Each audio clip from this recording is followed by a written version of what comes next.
Nick went a floor lower and stopped in front of the gate, leading to the containment unit with the unknown adversary.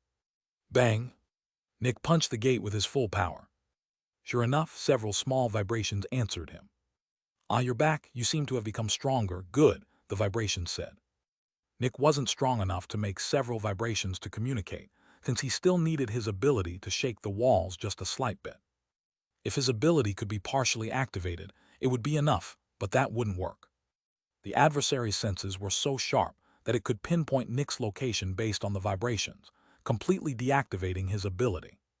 The best Nick could do was jump left and right to reactivate his ability for every strike, but that still required over 2 seconds just to spell out a single word. "Can you talk now?" the vibrations asked. Nick punched the right side of the gate before rapidly moving to the left and punching that one.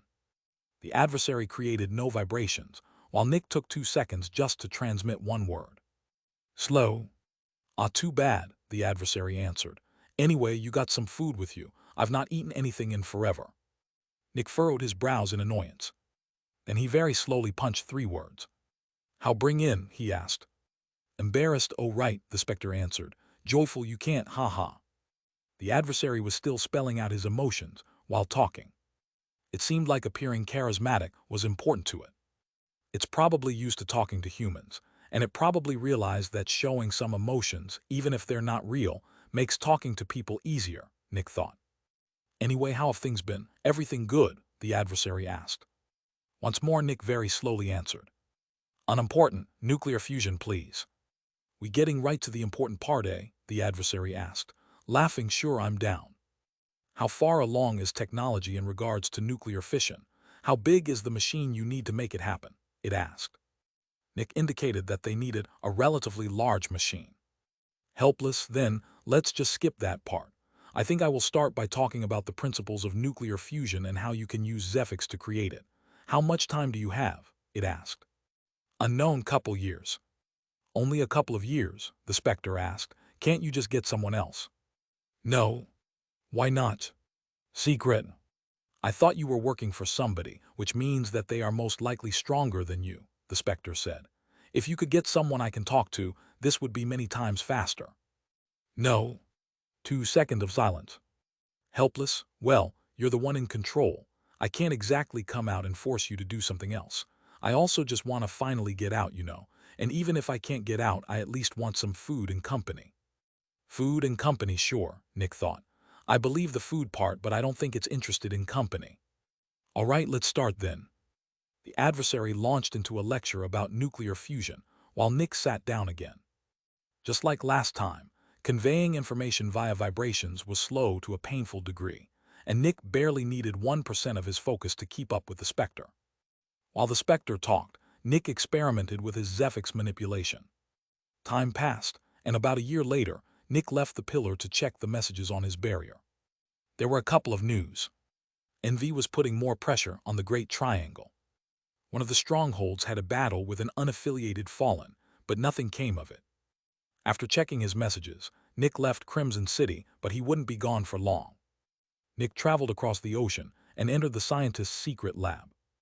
As he secretly entered, he saw Harana and Michael working on the Flexinator. The two of them were still late specialists and would probably need another 10 years to become heroes. If the technician got his hands on another set of elixirs, that could be shortened to about 5 years. Nick secretly entered the true lab as well and immediately noticed something surprising. Ghosty and Ferdinand had created a generator that could harvest the energy of nuclear fission, and it was just a couple of meters wide. "I'm back, but will leave shortly. Give me a status update," Nick transmitted to Ghosty. An expression of pleasant surprise appeared on Ghosty's face. "Oh, my friend is back," he said. Ferdinand looked around but couldn't find Nick. "Then go catch up," he said. Ghosty walked to a separate room, and Nick materialized in front of him. Without saying anything, Nick handed a book over. He had created that book while listening to the adversary. Since Nick knew his knowledge wasn't advanced enough to discern what was important, he had simply transcribed everything the adversary had said. The only thing he had cut was the random rambling that wasn't related to the topic at all. The adversary tended to get distracted and sometimes talked about random things. Ghosty opened the book and almost destroyed the first page trying to turn it. Damn, Nick, Ghosty said in shock as he looked at the translucent page. Couldn't you have made the page thicker? This thing has over 20,000 pages, and I got rid of a lot of rambling. I assumed it would be in our best interest to keep the volume of books at a minimum, Nick explained. Ghosty raised a brow at the page, thinner than the thinnest hair. Sure, Ghosty answered. By the way, did you see the generator? I did, Nick answered. Impressive, huh? Ghosty asked with a smile. We made that thing in less than a year. Researching without any distractions is amazing. Nobody's annoying me. It's literally what I always wanted. I would like to talk, but I gotta get back, Nick said, stopping Ghosty from swooning about his new job. Oh sure, Ghosty said with a bit of disappointment. Sorry for distracting you. I guess working with just one other guy also has its downsides. As soon as I saw you, I immediately felt the urge to talk about everything. Well, advantages and disadvantages, I guess. Nick just nodded. We all aim for the same goal, Nick said. Ghosty's calm and controlled demeanor returned. Right, he confirmed. I'll head back, Nick said. See you in a year or so. See you, Ghosty answered. The next moment, Nick vanished again as he returned to Crimson City.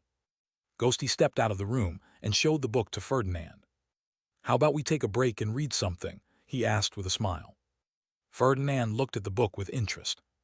As the two of them started reading, Nick went back to the adversary and told it he was ready to continue. Another year passed, and Nick caught up with the outside world. Not much of interest had happened. Nick once again returned to the scientists with a new book. Harana and Michael were still busy with the flexinator, but Nick could already see a good chunk of different materials in the corner of the room. Naturally, the flexinator had created these materials. The two of them were making good headway. Meanwhile, Ghosty and Ferdinand had almost abandoned the nuclear fission reactor and were building a humongous machine. It would be over 20 meters wide and high. While its width would still fit into the room, its height wouldn't. I'm back, Nick transmitted to Ghosty. Ah, perfect, Ghosty shouted in pleasant surprise. What? Ferdinand asked. Oh, my friend is back, Ghosty said. Hey, could you make the lab about 20 meters higher? Ferdinand looked at Ghosty with skepticism. Ghosty had said that this friend of his had essentially created the lab, but he still couldn't imagine how he had done it. The next moment, Ferdinand saw parts of the ceiling melting. Nick had used a material resistant to almost everything except a certain frequency of Specter Zephyx. If one used this frequency, the metal would turn to goo and become malleable. Ferdinand watched in shock as the ceiling moved completely by itself. First, parts of the ceiling melted. Then, a cloud of mist appeared that turned the stone and earth above the ceiling into gas, which just mysteriously vanished. After that, nothing happened for over an hour. Finally, a bunch of new metal goo appeared, smeared over the higher ceiling. Eventually, the goo completely hardened, and the newly expanded lab was done.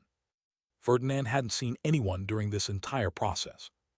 It was like an invisible force was building a house, which was beyond weird. Want to read? Ghosty asked with a smile as he held up a new book. Sure, Ferdinand answered absent-mindedly as he walked over. Meanwhile, Nick stopped above the ocean. He took out his space bag and opened it. Boom! A storm of dust came out of his bag before sinking into the ocean. After emptying his space bag of trash, Nick flew back to Crimson City to learn more. Chapter 741. Nick spent a total of 6 years with the Specter. Right now, he was 79 years old, extremely old for a normal person living in this world, but not very old for an experienced extractor. Veterans could work until they were 120 years old, and they would only die of old age at around 130. Meanwhile, heroes could live up to 500 years, a crazy long time. And well, as a Specter, Nick could live much longer. The technician managed to get another 10 elixirs, pushing Harana and Michael to be ready to advance.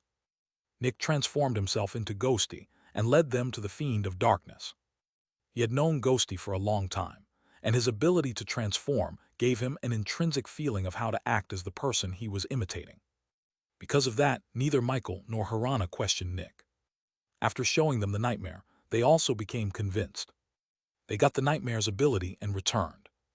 When they returned, Nick said he had to check up on one of their Specters since he wanted to test something. He entered the containment unit and came face to face with the real Ghosty. Time's up, Nick said. Gotta return to Aegis. The champion is putting too much pressure on the left arm. We also won't get any elixirs anymore for the others. For the foreseeable future, progress on research will be all on you. Ghosty nodded. The books you brought us were eye-opening. You can leave it to us. The prototype of the first nuclear fusion reactor is almost ready to be used. If everything goes as predicted, we will be able to create a bit of star energy. Good, Nick answered. Nick said his goodbyes and left for Aegis. Ghosty came out a bit later and told them he was done testing the Specter. From now on, everyone could work together, but they still needed to be careful not to share too much knowledge amongst everyone. The envious researcher was still a brutal threat. Nick quickly reached Aegis headquarters and entered with his usual disguise, created by his barrier. For the first time in 6 years, he entered Aegis Research and Development Department again. "Oh, you're back," the technician said as soon as he saw Nick. "Everything going well?" Nick nodded. "Yep."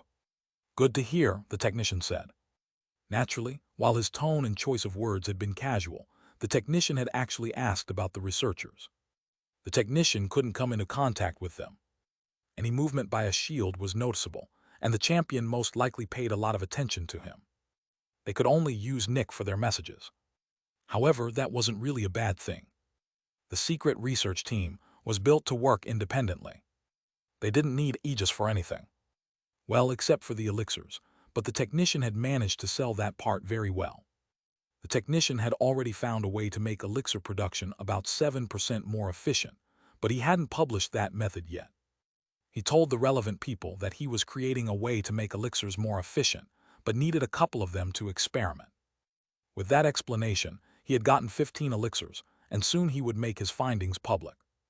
While the loss of 15 elixirs was significant, the increase in efficiency would be worth it in Aegis' mind. "I probably can't help you with your research for now," Nick said. "I have to contribute in a more tangible way." "I understand," the technician said. "I'm having a meeting with the left arm and the champion," Nick said. "I'll tell you later what that's all about."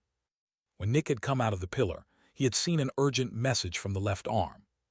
It just said that the champion wanted to meet him. "Sure, see you later," the technician said casually. Nick left the Research and Development Department and walked to the left arm's office. "You sure took your time, Julian," the left arm said, reminding Nick of his fake name.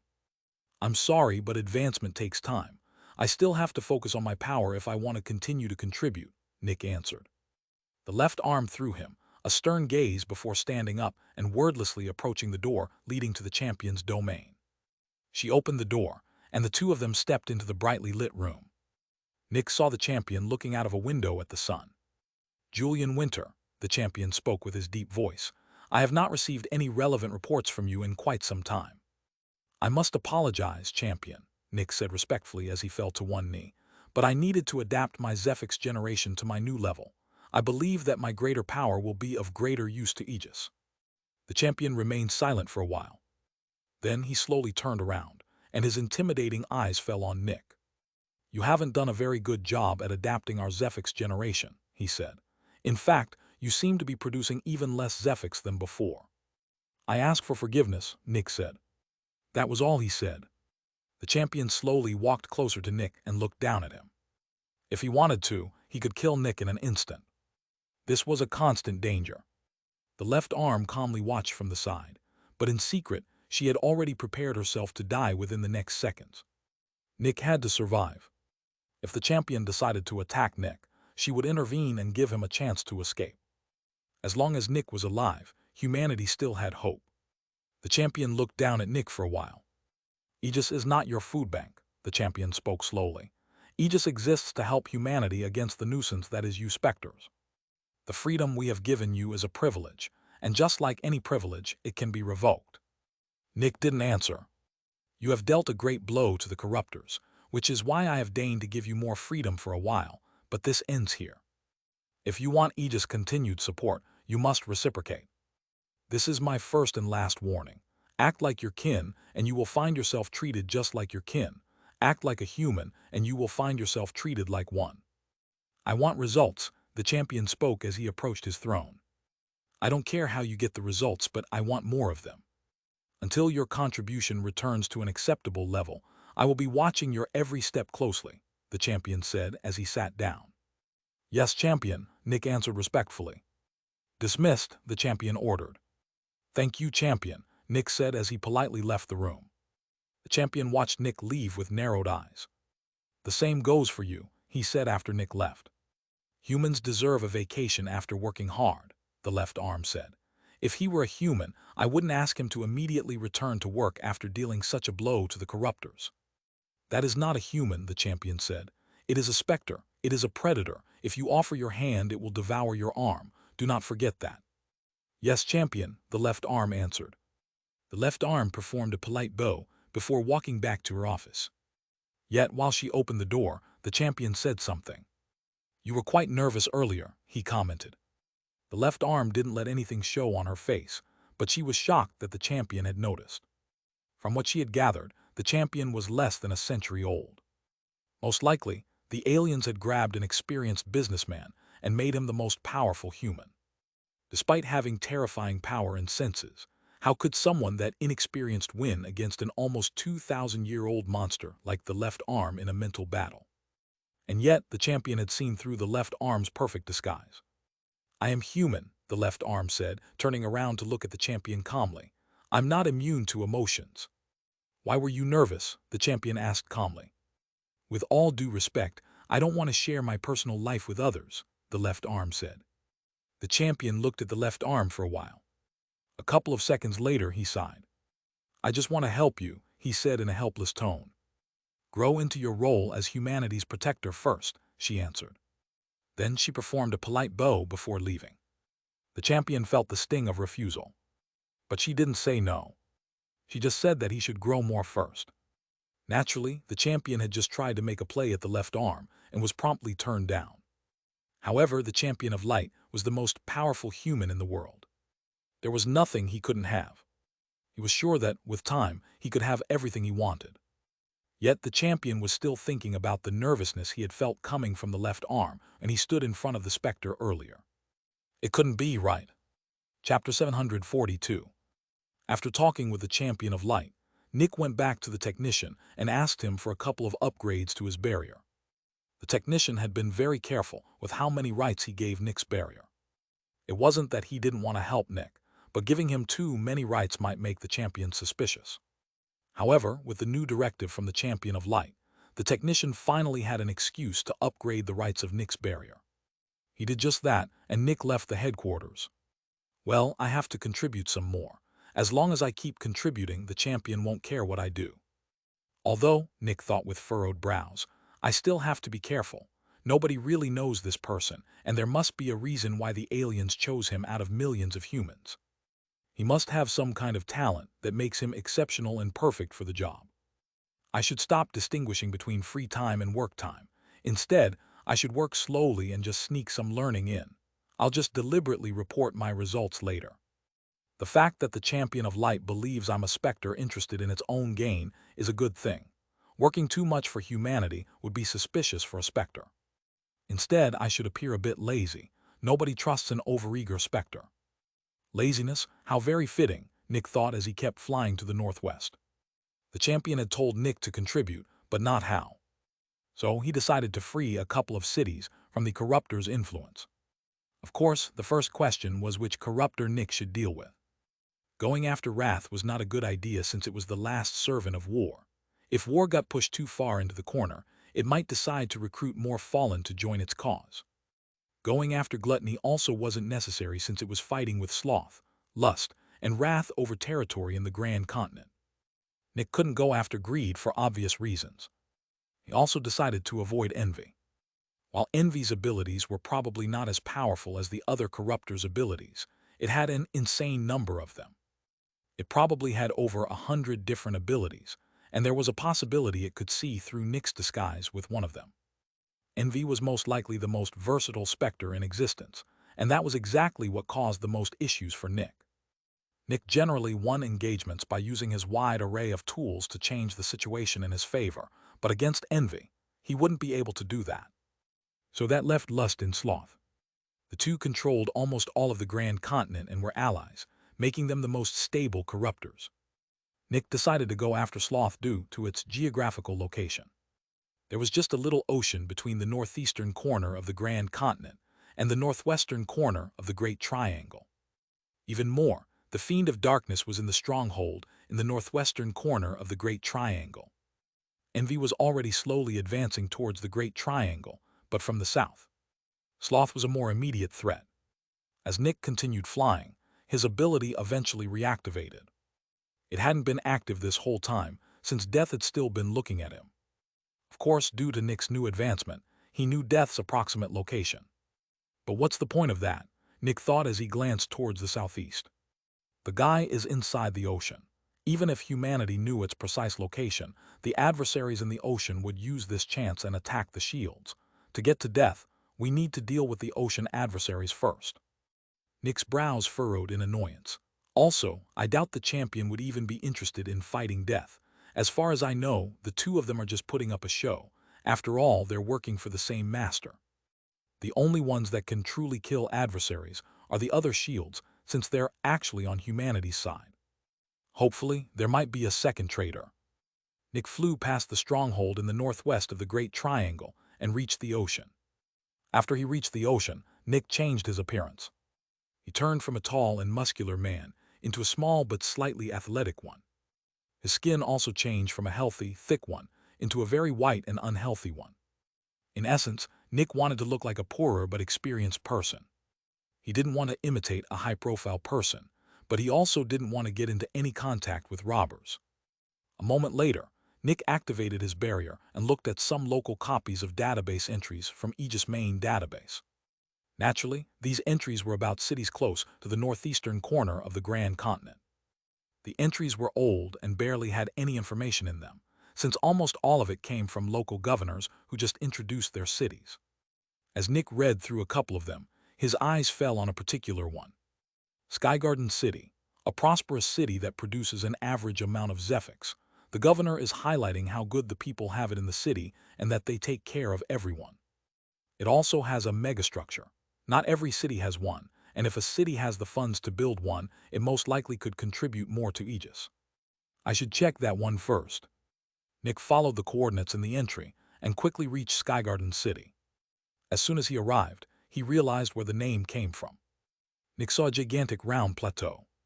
It was around 1 kilometer high and 3 kilometers wide. The walls of the plateau were perfectly smooth, with no openings to use for climbing.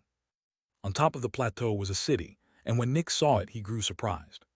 So much vegetation, Nick thought. Nick almost couldn't believe it, but the entire city looked very similar to the upper layer of Crimson City. There was grass everywhere, and Nick saw a ton of trees. There were even a couple of small lakes. While there were a couple of skyscrapers, most buildings were homes that could house no more than 5 families. The megastructure was the plateau itself. The plateau was not natural. It had been created with a lot of metal and stone. As Nick looked at Skygarden City from the sky, he furrowed his brows. This can't be, Nick thought. There has to be some bad stuff going on underground for these people to live in such luxury. Nick did a rough count of the houses and estimated the number of people living there. Should be anywhere between 4,000 and 8,000 people, he realized with shock. This city manages to let so many people live in such luxury. I have to investigate. Nick approached the city as a cloud of mist. He didn't fly straight in, but went to the bottom of the plateau. Then he slowly floated up, searching for an entry point. While the megastructure was almost perfectly smooth, there were still a couple of places that had deteriorated a bit due to time. The smoothness of the surface remained, but the layer of stone on top had just become thinner and less dense. Nick entered through one of these spots and found himself in a crawlspace for maintenance staff. The crawlspace was completely dark, but that wasn't an issue. He rapidly moved through the underground of the city, searching for its dark secret. Yet, despite searching for several minutes, Nick found nothing. There was no hidden underground city. There were no people living below. Nick almost couldn't believe it. Seriously, everyone in the city lives in an environment similar to Crimson City's upper layer. That's crazy. Nick felt quite humbled. Not even he could create such a utopia. Nick decided to change his appearance to a healthy one and materialized in a random empty alley inside the city. As he stepped out, he entered a busy street with several shops. People were walking around, eating random snacks and chatting amongst themselves. The conversations were quite lighthearted. Nick saw people entering shops and paying with cards, but almost nobody talked about money. It was like money just wasn't a big concern for them. The atmosphere was quite lively, and Nick decided to spend several hours walking the streets. It was difficult for Nick to believe, but he didn't find any big signs of suffering. Sure, some people had a bad day, but their idea of a bad day was most people's idea of a perfect one. Eventually, Nick decided to follow the money. He entered one of the food shops and looked through their finance documents. That's a lot of tax, Nick thought. Over 60% of their profits are getting taxed. Nick found the company that supplied the shop's ingredients and paid it a visit. That company got its wares from another company. The other company existed solely to trade with caravans, which was where all the food came from. That was when Nick saw something interesting. Almost no export, they're almost exclusively importing. That means the city is spending a ton of Zephyx on the caravan. And despite all that, the city still produces an average amount of Zephyx. Slowly, an image started forming in Nick's mind.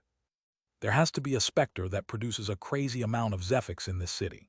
Either the heroes and specialists are working overtime, or the entire city is feeding the Specter. As Nick looked at the city, an idea popped into his head. Can living comfortably and not wanting for anything be associated with the concept of sloth? And very quickly, Nick was put before a choice. If this city was truly controlled by sloth, should he actually change it? Chapter 743. Nick found himself facing a difficult decision. This is the utopia I always wanted to create. The people here are happy, and everyone can do what they want with their lives. People don't seem to starve or suffer a lot. Yet, this is the result of a Specter that actively works against humanity. Nick shook his head. Thinking about this right now is pointless. I should make sure I'm actually right in my deduction and check. I have to see if this city is truly controlled by sloth or not. Nick sighed and decided to gather some intel about the manufacturers of Skygarden City. If there was one of Sloth's agents in this city, it was most likely operating in one of the manufacturers. Nick transformed into a normal human again and started walking the streets. It didn't take long until a random passerby wished him a good day, since he assumed a very friendly appearance. Nick started a conversation with the random person and just talked about general things. Eventually, their conversation landed on the guy's job, which was related to supplying building materials. Due to the plateau, the building materials had to come from outside, and Nick used that to change the topic to the manufacturers. He got a bit of information about the manufacturers, and he very quickly heard something interesting. Other manufacturers, the guy asked with confusion, did they make a new one? Wasn't there another company that everyone talked about in the past? I swear I heard something about another manufacturer or something like that, Nick said. Not as far as I know, the guy said with a shrug. It's always only been Equilibrium. I mean, they technically own the city. It would be strange if there was another manufacturer. Nick got the location of Equilibrium from the guy by changing the topic to the guy's job again. He simply complimented Equilibrium's building without really knowing what it looked like, and the guy filled in the blanks. Nick brought the conversation to a close and continued walking. Only a single manufacturer, Nick thought. I've never been in a city that only has one. Usually, even if the main manufacturer does a wonderful job, plenty of extractors want to make it big by creating a manufacturer of their own. But this city doesn't seem to have any of that. Nick quickly went to Equilibrium.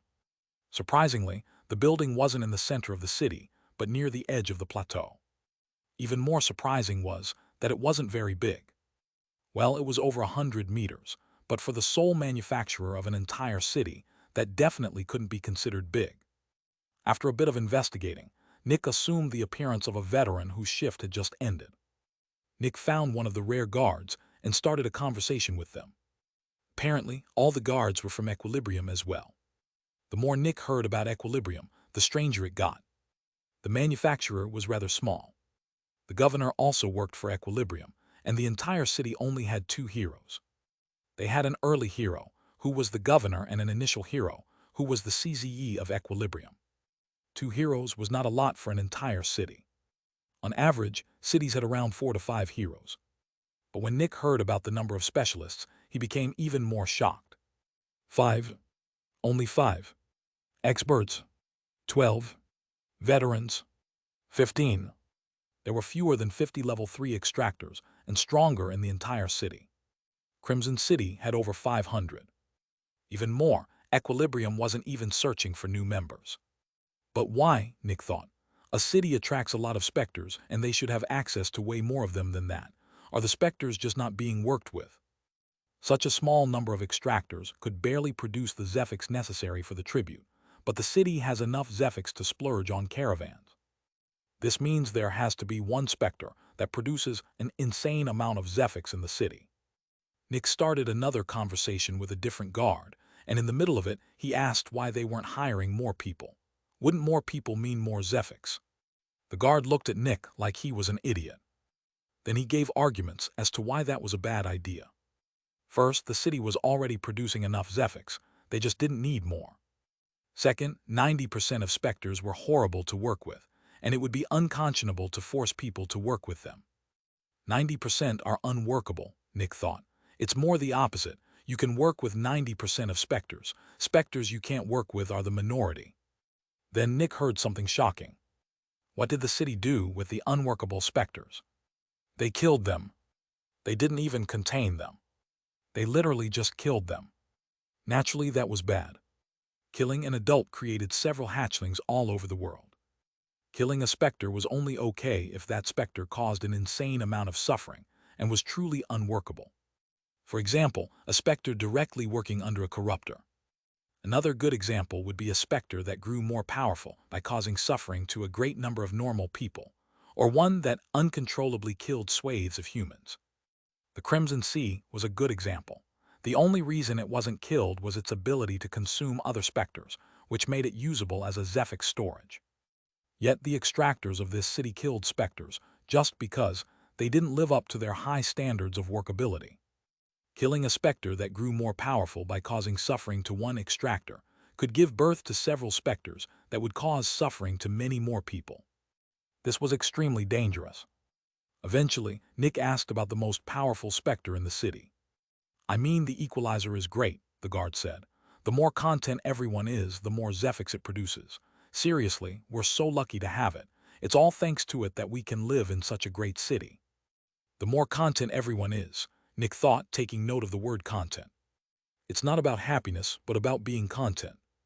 Content means you're fine with what you have. In one way, you could call it happiness, but you could also call it stagnation. Nick thought of a person with an average job who had a small family in a small house. Many people wouldn't feel content in such a situation. They wanted more. Yet there were also people who could be fine with living a life like this. Was it wrong to be content in such a situation? No.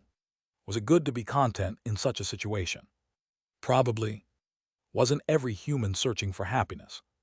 As long as a human found happiness and felt content, they had essentially already reached their goal. However, this was only true in a vacuum. What if the content father had a child who wanted more in life and wanted an expensive education for their future? In a way, a person wasn't responsible for another person's happiness, but it wasn't that easy. Humans needed to work together, and some people needed others' help. In this case, Skygarden City was the father, and the remainder of the world was the child. Skygarden City was happy and content, but their actions negatively affected the rest of humanity. And that's where Sloth's threat appears, Nick thought. In this case, it makes people happy and takes away their desire to grow. If this were expanded to the entire world, humanity would never be able to break free. Everyone would be happy with the status quo, and there would barely be any powerful Extractors left to fight the Specters. Nick was reminded of the other city that belonged to Sloth, which he had visited a long time ago. That city had been extremely powerful, but none of the powerful Extractors were willing to help or join Aegis. Sloth is creating small utopias for humans. It's essentially bribing them. You get to be happy, but you must not help your kin. Nick gritted his teeth. I hate this. Happiness for everyone is what I want to achieve, but in this case, it's actively damaging humanity. But what am I supposed to do? Are humans not allowed to be happy? Is an individual not allowed to be happy and content with their life? If I want to help humanity as a whole, I would need to destroy the lives of thousands of content and innocent people. They didn't do anything wrong. They're following the rules and living their lives. Nick was unsure how to proceed. He He couldn't deny that the city's policy was damaging humanity as a whole, but getting rid of Sloth's influence would transform this paradise into just another miserable city. What do I do? Chapter 744. Could Nick force someone to do more when they were following all the rules? No. After all, they were doing everything required of them. Was this situation damaging to humanity as a whole? Yes. The happiness of about 6,000 people in exchange for a bit more help for Aegis. These were 6,000 people, and their loss of happiness would help Aegis just a little bit. It didn't feel right. This was a conundrum. No matter what Nick chose, it felt wrong. Choosing either side was bad. Well, it's true that it would have dire consequences if every city acted like this one, but that's simply not reality, Nick thought. Cities are like people. They have different strengths and weaknesses. They even have different personalities, in a way. It took Nick a while to reach a solution, but he believed it would work. When you have an employee who isn't great at what they're doing, keeping them in their current position isn't a good idea. However, firing them is also bad. Just because they're bad at one thing doesn't mean they're bad at everything. You should search for a good position for that employee. A position where their strengths matter and their weaknesses don't. Nick made his plan and left Skygarden City. However, instead of immediately proceeding with the plan, Nick decided to spend 2 months learning from the contained adversary. Becoming more powerful and learning about ancient technology was the highest priority right now. Working for Aegis and delivering results was just something he had to do. His goal was all of humanity, not just a couple of cities. After 2 months of learning, Nick went back to Aegis headquarters and directly met with the left arm. Report, the left arm ordered as soon as Nick entered. I have found a city that's been controlled by Sloth, Nick said. Have you dealt with it? The left arm asked. I want to talk with you about that, Nick said. The left arm just looked at Nick with an unamused expression. People living in Sloth cities are almost always quite happy with their situation, but you can't let that blind you. Sloth is humanity's enemy, and weakening Sloth is of a higher priority than improving the lives of a couple thousand people. Naturally, the left arm knew Nick and could immediately tell what his issue was. But they're following the rules and doing what we want them to do, Nick said. They're not following the rules, the left arm answered immediately. They're working for a corruptor. Working with a corruptor is forbidden. I have an idea, Nick said. The left arm furrowed her brows. If this were anyone else, she would tell them to follow her orders and deal with Sloth's influence. However, Nick was humanity's future. If the current era ended, it would be up to him to shape humanity. So despite being sure she was right. All right, tell me your idea, she said. Cities are like employees, Nick said. They work for Aegis. We protect them, and in return they contribute to our efforts, correct? The left arm didn't answer since she didn't need to. I think we should stop looking at individual employees who perform badly and think about the positions they're in, Nick said.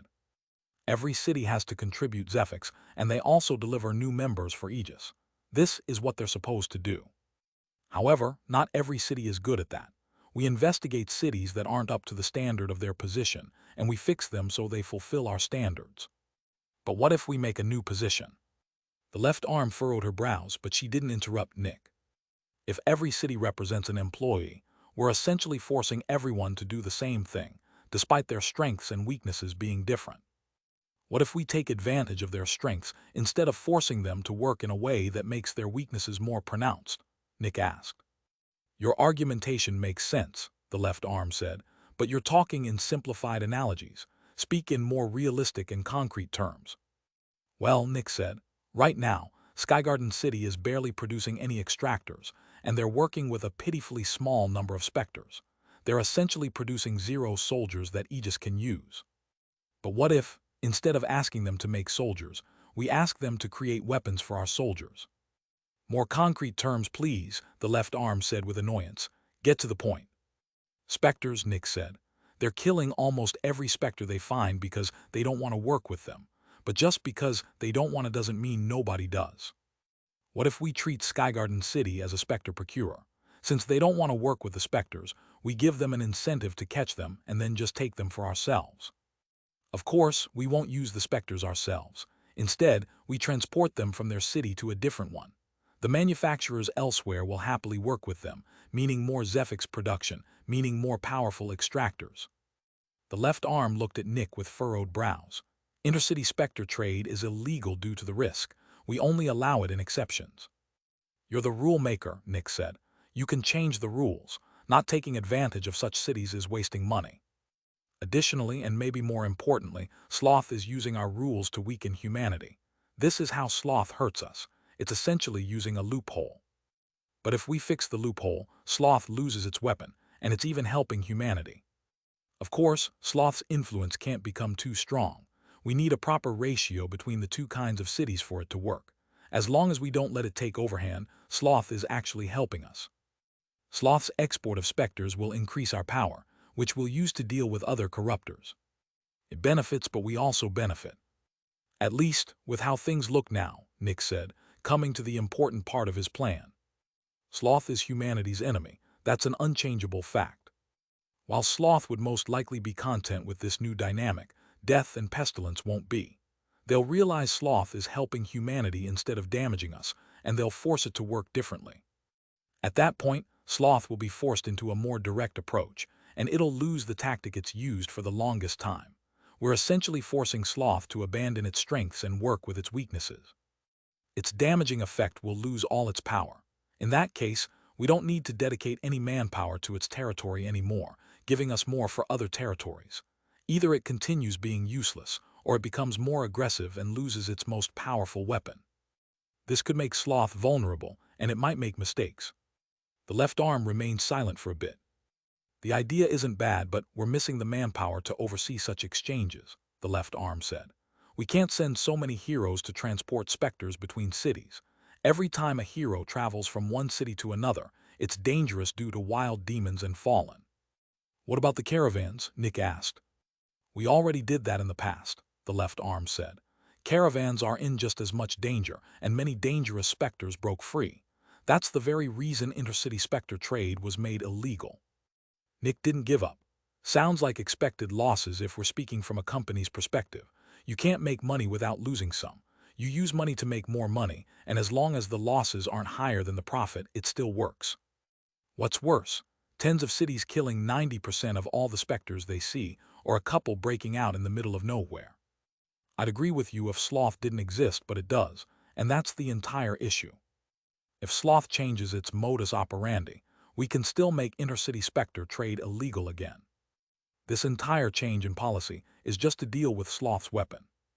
As soon as sloth changes how it operates, it has to retroactively change how all of its cities operate.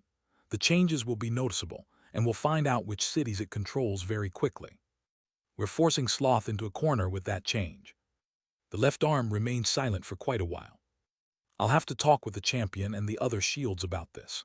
Your idea sounds feasible, but we have to crunch the numbers and make a concrete plan if we want to turn this from an idea into reality. Nick felt relieved when he heard that. I'll deal with it, the left arm said. For now, ignore sloth's territory. Focus on a different one. The technician will tell you if anything comes from this. Thank you, left arm, Nick said. The left arm just nodded, and a moment later Nick left her office. Chapter 745. The governor walked out of the room and looked at the woman waiting in front of the door. What's next on the agenda? He asked with a casual attitude. The woman's barrier activated. You have a meeting with Distant Sky in about an hour, she said. Nick nodded. Cancel the meeting. Something happened and I need to call an emergency meeting with the heroes. The secretary looked a bit surprised, but she did as instructed. I'll send someone to Distant Sky. When do you wish to hold the emergency meeting? As soon as possible, preferably in the time slot that just opened up, Nick said. I'll try my best, the secretary said before politely bowing and leaving. Nick went back into the room he had just come from and prepared himself. This was the governor's office, and it wouldn't be unusual for the governor to remain there for an hour or so. Nick looked through the unfinished paperwork and did his best to finish it. While Nick knew a lot about the city, he didn't fully know the name of every company and what they did. Although, based on the mandatory company descriptions in the forms, the actual governor didn't either. There's no point in having a secretary as a hero, Nick thought. A hero's mind is so fast that no secretary could possibly make one's life easier. The fact that the governor had one anyway said a lot about what kind of person he was. He just wanted to appear important, and not deal with unimportant people. After Nick dealt with the paperwork, he waited for his secretary's return. I could have done this much faster myself. Eventually, the secretary returned. The emergency meeting will be held in 25 minutes in room 7.47, she said. Thank you, Nick answered, and she left again. 25 minutes later, Nick left his office and went to the meeting room. The governor was someone who always came slightly late, just to show how important he was, and to let everyone else wait for him. As Nick stepped into the room, he saw 5 people.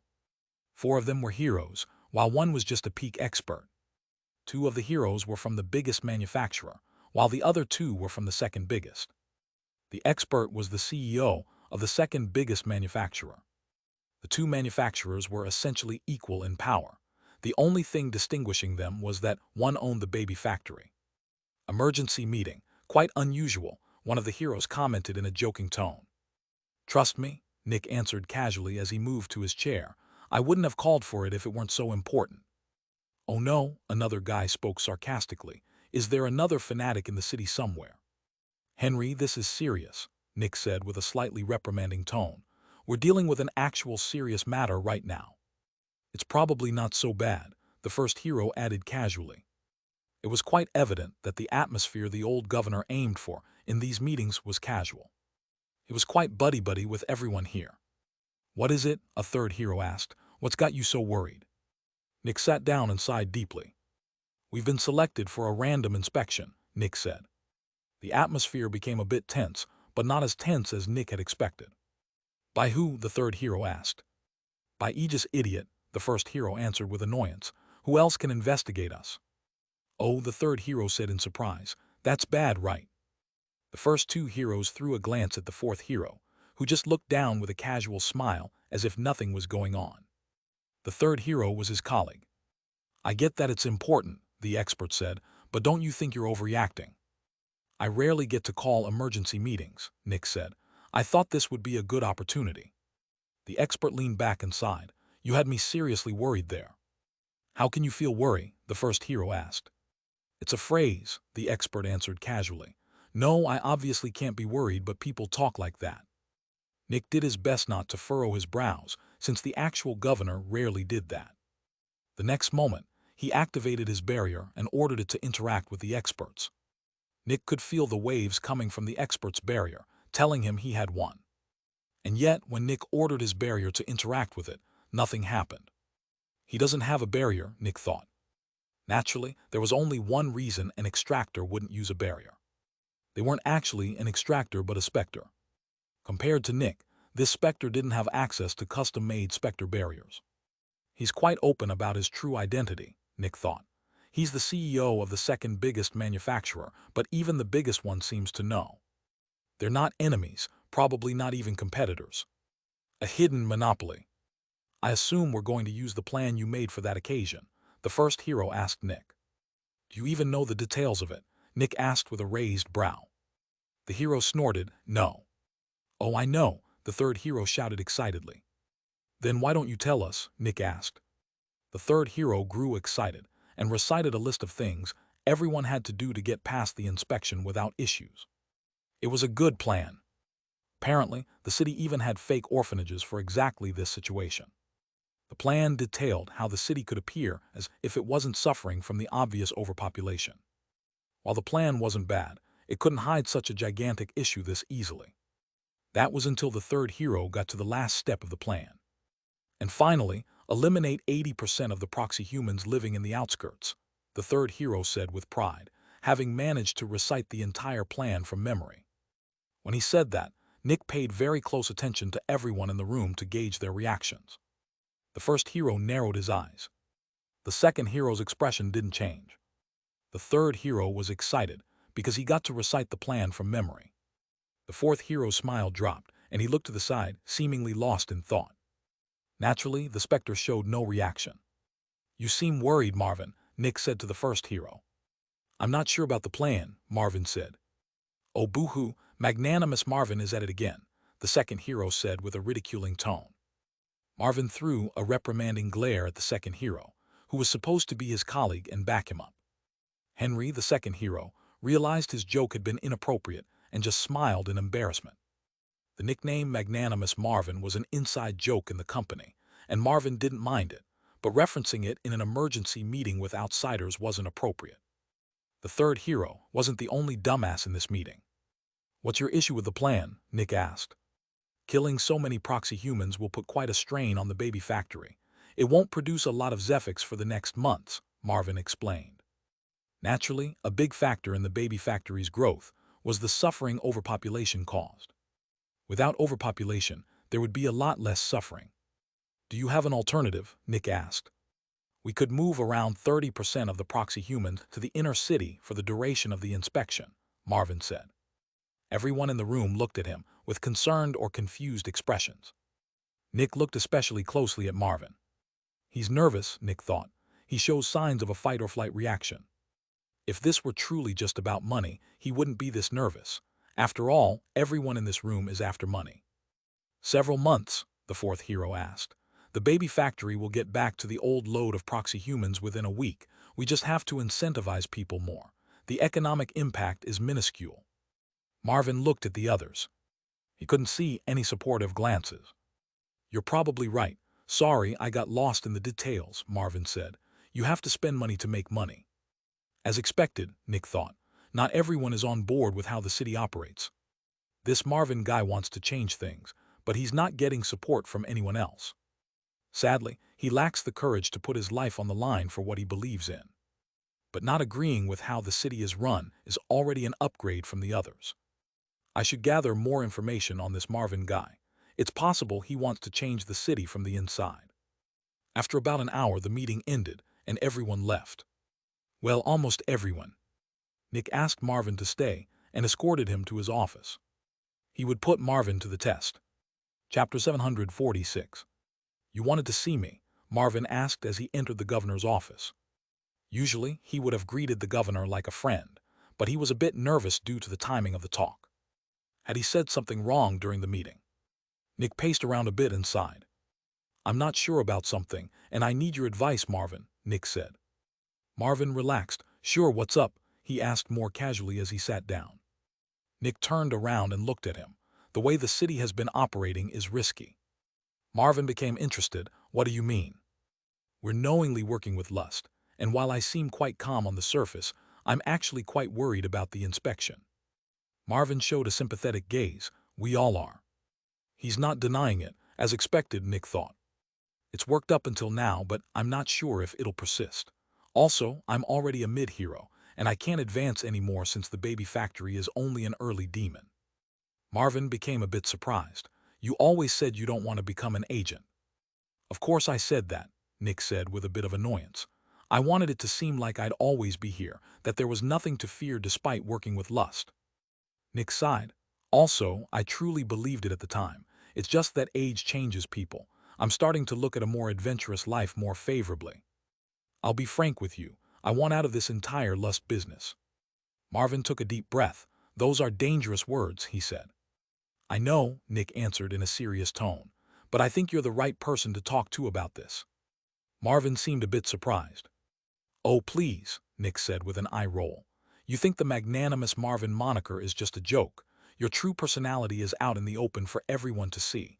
You're not as good at lying as you think you are." Marvin looked at Nick for a while before sighing. "All right, yeah, you got me. It's just, have you seen the outer circle? Everyone knows what's going on out there, but no one wants to take a look," Nick said. "Me included." "Are you willing to help me with this?" Nick asked. Marvin took a deep breath, as if there was a mountain of work in front of him. "I'll think about it. Don't get me wrong. I always wanted such an opportunity, but now that it's here, it's a lot to take in," Marvin said. Nick nodded. "I get it. Please give me your answer within the next 3 days and don't tell this to the others." Marvin nodded. "No worries, I'll keep it a secret." "Thanks, Marvin." The two of them said their goodbyes, and Marvin left the office. A moment later, Nick told his secretary that he didn't want to be disturbed for the next 6 hours before vanishing from the office. Nick quickly caught up to Marvin and secretly followed him. "While he seems trustworthy, I have to be sure. People only show their true selves when nobody's watching. He might just be an amazing actor." Marvin just did his job for the next hours and didn't seem different in any way.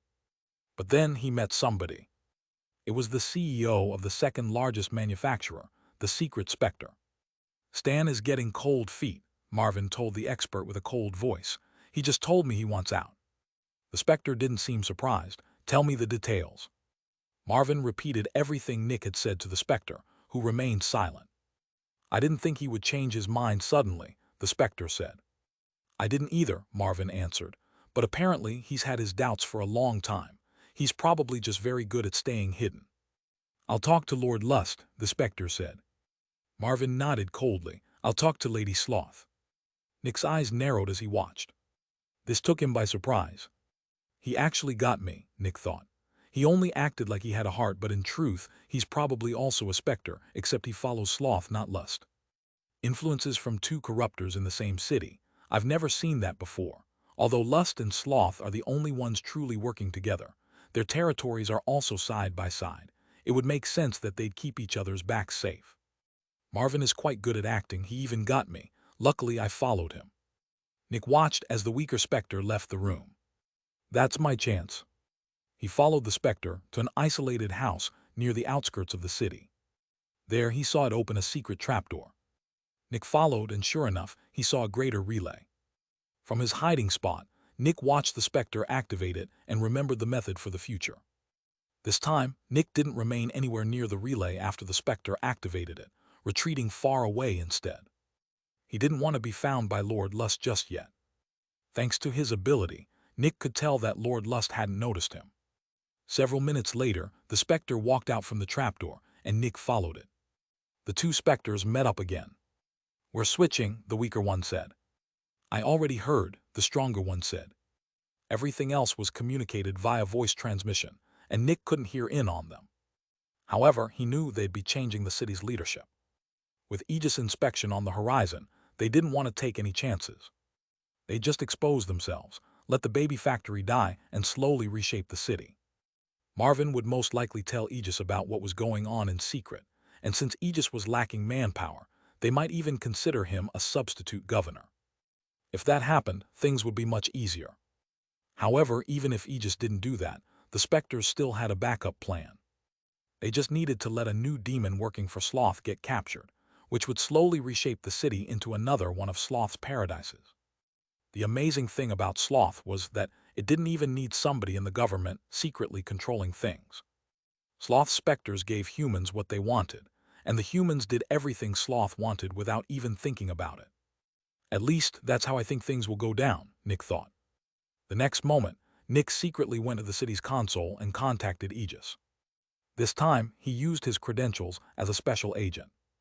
He ordered an inspection of the city and told them what to do. The inspectors would act like they'd already killed the governor in secret, as they'd killed the other leaders. Nick also ordered them to follow Sloth's presumed plan. Nick didn't explain why, since he had to keep everything secret.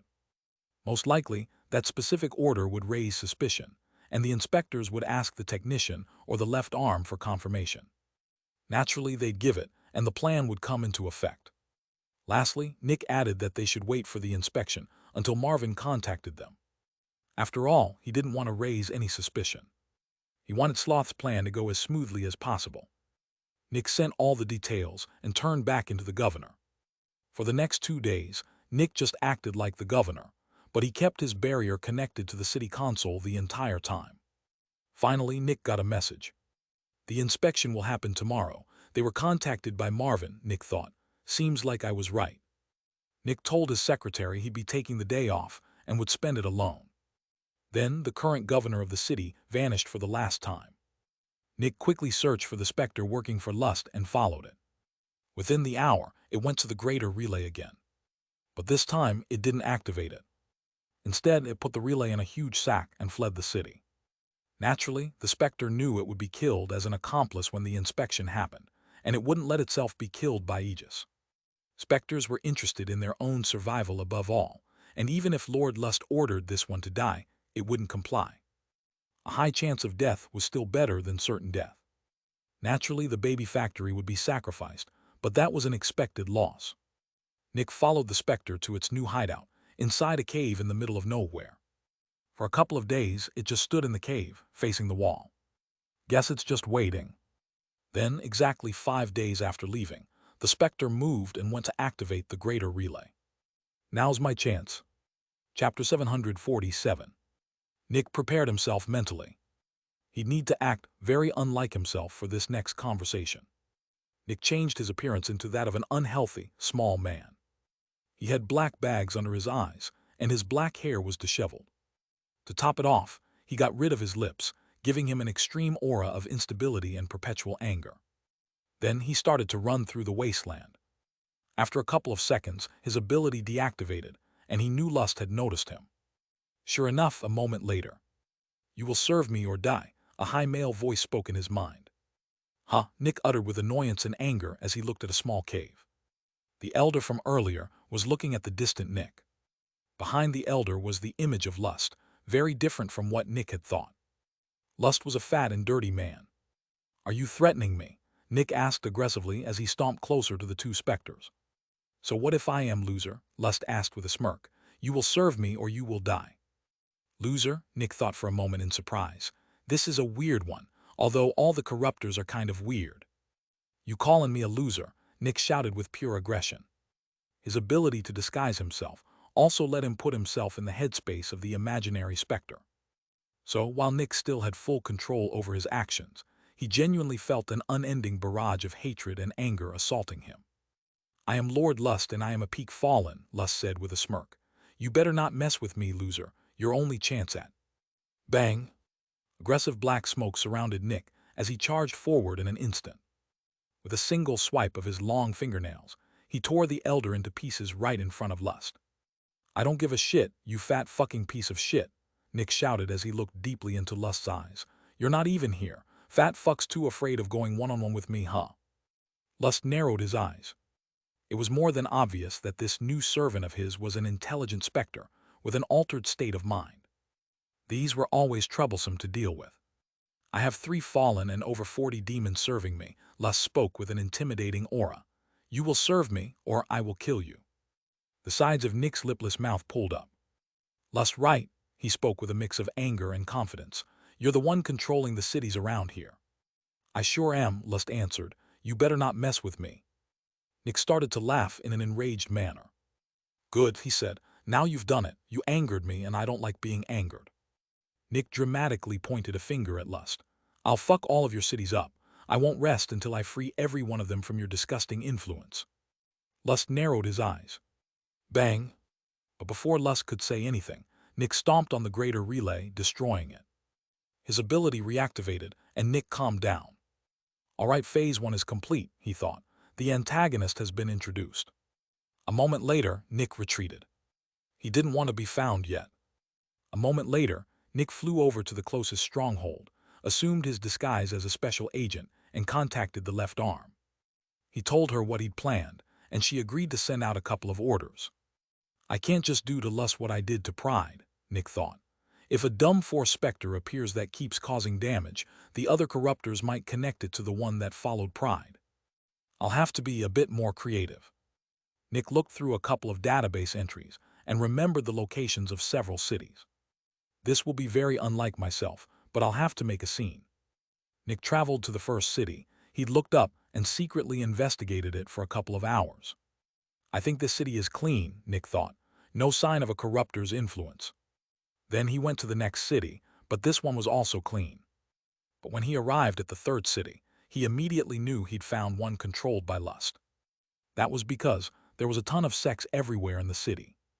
On the streets, in homes, in shops, at the workplace, everywhere. Even more, they all seemed unable to control themselves. This wasn't just a cultural thing. It looked more like the people couldn't help it. Aphrodisiac gas is covering the city, Nick thought, and it has a lot of Zephyx in it. Next, Nick scouted the strength of the city. An early hero governor, another early hero, and 2 initial heroes. The city's power is about average. For the next 3 days, Nick investigated the 4 heroes. He wanted to know if they were willingly working with Lust or not. As far as he could tell, only the CZE of the biggest manufacturer knowingly worked with Lust. The other 3 just closed their eyes and looked away, acting like nothing was going on. All right then. Next, Nick turned back into his aggressive Specter disguise outside the city. He took a deep breath to prepare himself mentally. Finally, he filled his head with the Specter's aggression. And then, bang, he charged forward with almost all of his speed. "What is that?" One of the guards on the city's walls spoke in shock as he pointed at an aggressive black cloud shooting toward the city. Specter, a captain of the guard, immediately shouted. An instant later, the barriers of all the specialists and heroes in the city activated, alarming them of the incoming threat. "Luost!" An earth-shattering voice echoed throughout the entire city, forcing all the normal people to hold their ears in pain. "I'll destroy your fucking servant," Nick shouted with unending hatred and anger. The power and Zephyx vibrations of Nick's shout immediately told the specialists and experts that this Specter was beyond their capabilities. This was a demon, no doubt. The four heroes immediately took to the sky and shot at Nick. "Fuck off," Nick shouted. "I want to kill Lust's servant." The heroes knew a servant of Lust was present, but three of them didn't want to acknowledge it. "Don't believe the words of a Specter," the CZE of the biggest manufacturer shouted. Having her secret exposed for the entire city to hear was bad. Sure, it was only a Specter that said it, but everyone in the city heard. This could gain Aegis' attention. The CZE pulled out her rifle, and several images of tortured souls gathered around it.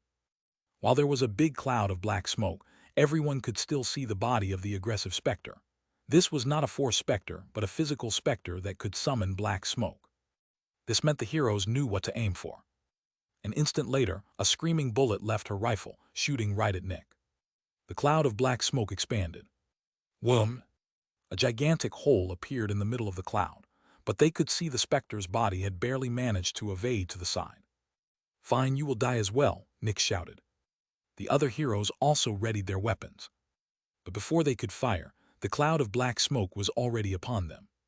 The speed of the cloud was crazy. Nick's baseline power was already twice that of a normal hero, and with his newfound ability to keep his primary ability half-active, his power was essentially on the level of a late or peak hero. These early and initial heroes couldn't possibly fight something like that. Boom! Darkness exploded out of the black cloud, covering the surroundings. All the light was swallowed, and the heroes felt the influence of the nightmare taking hold. Bang! All of them rapidly charged out of the cloud to prepare for a brutal battle. Bang! The governor's barrier activated as something hit it. All the heroes looked over, and they felt like their hearts stopped. The head of the CZE had just been thrown at the governor. She'd been one of the two early heroes of the city. They realized in horror that they were powerless. Their city would be destroyed. "Do not fucking move," Nick shouted. "I'm not here for you. I want to kill the servant of that fat fuck Lust." When the heroes heard that, shock and hope entered their hearts. "If you don't anger me, and if you comply, nothing will happen to you," Nick threatened with a deep voice. "Bring me to Lust's servant right now." The heroes were put in front of a predicament. If they admitted a servant of Lust was present, Aegis might kill them. But if they refused, they'd die right now.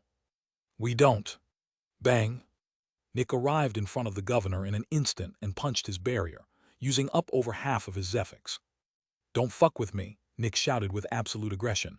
"Bring me to Lust's servant now." The governor, completely intimidated, nodded several times. "Follow me." Chapter 748. The three heroes quickly escorted Nick to the containment unit. "Open it," Nick ordered aggressively. The CEO of the company quickly complied, activating the procedure. "Faster," Nick shouted. "It can't go any faster," the CEO shouted nervously. "There's a safety mechanism. It takes 5 minutes to open." "You think I'm stupid," Nick shouted. "You think I don't know about Aegis. You just want to waste time so they arrive." Bang! Nick punched the CEO through a wall and destroyed half of his Zephyx. "If Aegis arrives, I'll kill you before they can kill me," Nick shouted. "Don't fuck with me." "It really doesn't go faster," the governor shouted, carefully walking closer to Nick as if trying to calm him down. Nick threw a hate-filled glance at him. "You're dead if you mess with me." It had been over a century since the governor had been this scared. "I swear I'm not," he shouted. Naturally, the governor had called for help, but after realizing the gravity of the situation, he'd rescinded it. He wasn't about to sacrifice his life, so Aegis could capture a random Specter. For several tense minutes, everyone waited in front of the containment unit. Finally, it opened, and Nick saw the Specter. A force Specter, just as expected, Nick thought as he looked at the cloud of aphrodisiac. As soon as the doors opened, the faces of all the heroes turned red, and they started to breathe heavily. New orders from Lord Lust, Nick transmitted to the Specter. It was just about to run wild in the city when it heard Nick's transmission.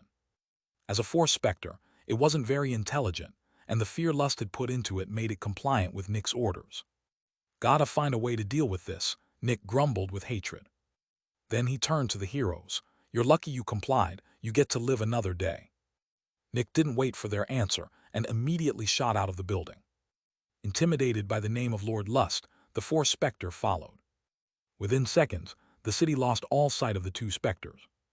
Everyone was still in shock.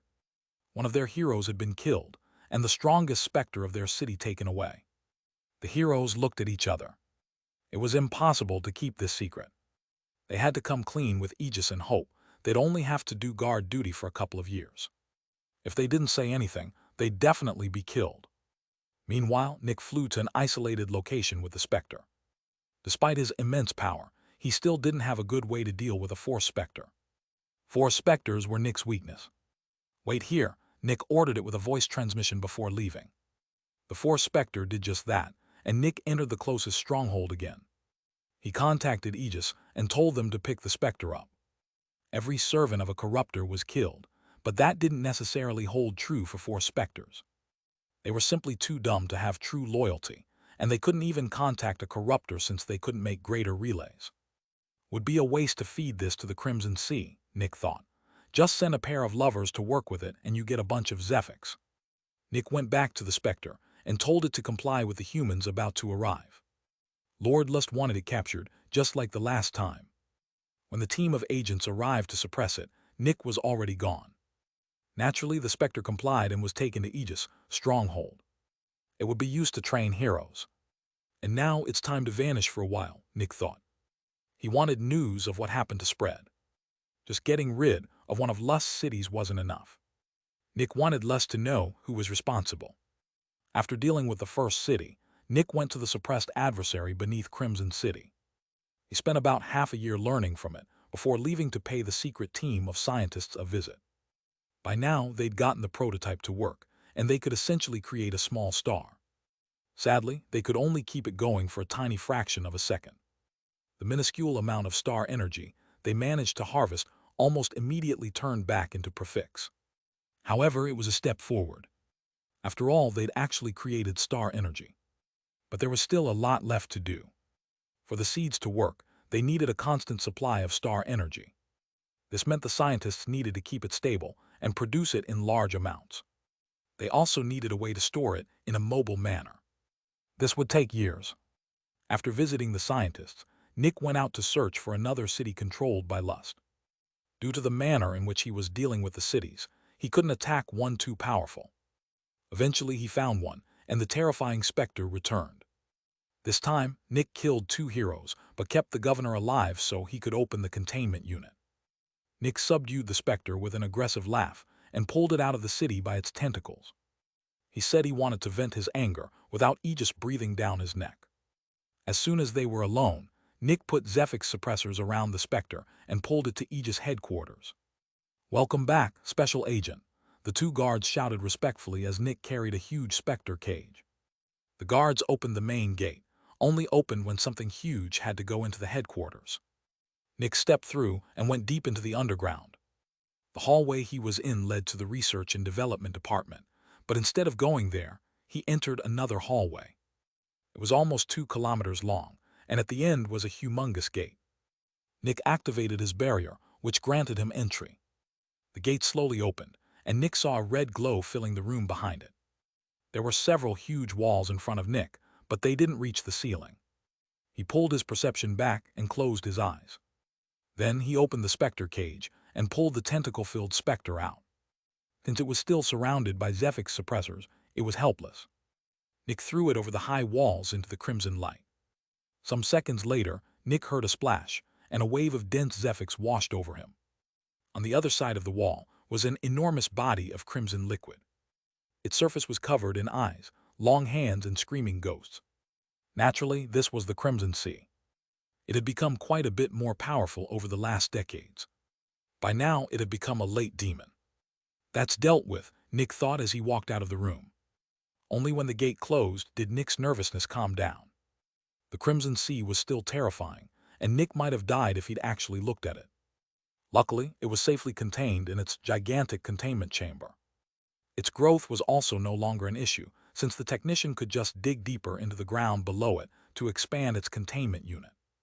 While the Crimson Sea was only about 3 kilometers wide, it was already over 10 kilometers deep. It would be more appropriate to call this thing a well instead of a sea at this point. Next, Nick went back to the contained adversary for another 6 months of learning. This pattern repeated for another 2 years. Nick was now 82 years old, and he'd just advanced to becoming an early demon. Took me about 8 years this time, Nick thought. However, that's still extremely fast. The suffering I'm causing is also helping me advance. Naturally, while Nick essentially helped the people in Lust cities in the long term, his involvement caused immense suffering in the short term. The economy of the cities was turned on its head, and many policy changes took place, spreading a lot of fear and nervousness about the future. Nick quickly searched for another city, and when the terrifying Specter made a 5th appearance, he knew Phase 2 of his plan was complete. He knew because the heroes of this city basically didn't even resist. While they didn't greet him with open arms, it was clear they knew about him. The terrifying Specter had gotten a reputation, and different cities knew about it. Whenever it appeared, the city just needed to hand Lust's servant over, and everyone would be allowed to continue living. Naturally, this reputation put the humans secretly working with Lust on edge. When this Specter appeared, the city's collaboration with Lust would be exposed, with no way to hide anymore. While Nick had only dealt with 5 cities, the reputation of the terrifying Specter caused difficulties in several more. What if it came to their city? If that happened, the people working with Lust would die to Aegis. Lust found it much harder to gain human followers, and it knew exactly why. It was that angry Specter. The single demon was destabilizing its entire empire. It had to deal with it. Chapter 749. Nick prepared himself for the next phase of the plan. By now, Lust had to be desperate, and it clearly wanted to deal with him. The next phase is a bit riskier, but it should still work out. Everything's prepared, Nick thought as he transformed into the angry Specter again. Then he conspicuously flew through the wasteland. He even showed several dark clouds around him, making himself as noticeable as possible. This was very unlike him, but Nick needed to draw as much attention as possible. After just a couple of seconds, Nick's ability deactivated. Naturally, thanks to his upgrade, Nick could tell where the person or Specter perceiving him was. Just an adult, Nick thought as he looked at the slimy red corpse. He vanished from his spot to reset his ability and reappeared a couple of kilometers away. Nick did that for a couple of minutes. Oh, a fanatic, Nick thought as he looked down. He couldn't see anything above ground, but his perception sensed a network of insect roots below the surface. Whom do you work for? Nick transmitted to the root of insects. Peaceful, alone, the Specter transmitted through simple concepts. This is obviously an unintelligent one that can't communicate, Nick thought. Wait here or I will kill you, he transmitted. Wait, the Specter confirmed. Nick vanished again, took on the appearance of a human, and moved to the nearest stronghold. When his barrier connected with it, Nick told them where the Specter was and left again. An agent would soon leave the stronghold to retrieve it. Nick returned to his angry Specter disguise and continued. Come on, you can't tell me you have no spies anywhere. After flying around for a couple of minutes, Nick's ability deactivated again, and he looked over. Bingo, Nick thought as he looked at the human Specter standing inside a cave near a greater relay. At this moment, the relay was deactivated, but the Specter was already on its way to activate it. When it turned away to do just that, Nick used his upgraded Maw ability to appear right behind it. Bang! And punched the Specter core out of its body before it could activate the relay. As long as the core wasn't severely damaged, a Specter could regenerate. However, before this one could, Nick wrapped a Zephyx suppressor around it and took it away. He made a quick stop at Aegis headquarters to throw it into the Crimson Sea before returning to the cave. All of that barely took 5 minutes. When Nick looked at the greater relay, he channeled the angry Specter and showed a malicious, confident smirk. Then he activated it. He'd seen that Elder Specter activate one before and remembered how it worked. By now Nick knew how to contact 3 corruptors, but only 2 were still alive. 2 seconds later, Lust's image appeared in front of Nick. "Ah, the disgusting fat fuck, expected someone else," Nick asked with an aggressive sneer. Lust glared at Nick. "Immediately stop what you're doing and become my servant."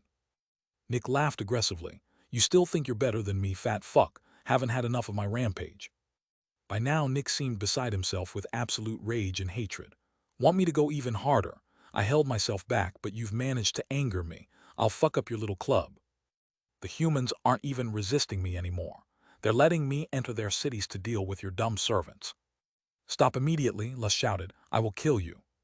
"Try me, fat fuck." Bang! Nick destroyed the greater relay. It's desperate now, Nick thought, suppressing the channeled rage and hatred. Lust will drop everything and send someone sure to kill me. While I might not be able to fight Lust yet, I can deal with almost all of its servants. Let's see what you're going to send my way. Nick flew out of the cave and waited in the sky. He made sure to kill every Specter near him, so his ability stayed active. Sure, killing Specters was bad since that created many more, but Nick didn't have time to deal with them properly. Just 10 seconds after killing the close Specters, his ability deactivated again, and he looked at the horizon. That's problematic, Nick thought with furrowed brows. On the horizon, Nick could see a humongous red cloud racing towards him. It was over 5 kilometers wide and filled with countless images of suffering souls. As it moved, it left behind a crimson mist that turned everything it touched into black dust. This Specter was about as conspicuous as it got. Even if Nick tried, he wouldn't be able to outdo this gigantic cloud of screaming faces. Naturally, this was a force Specter that followed Lust's orders. And it was not weak.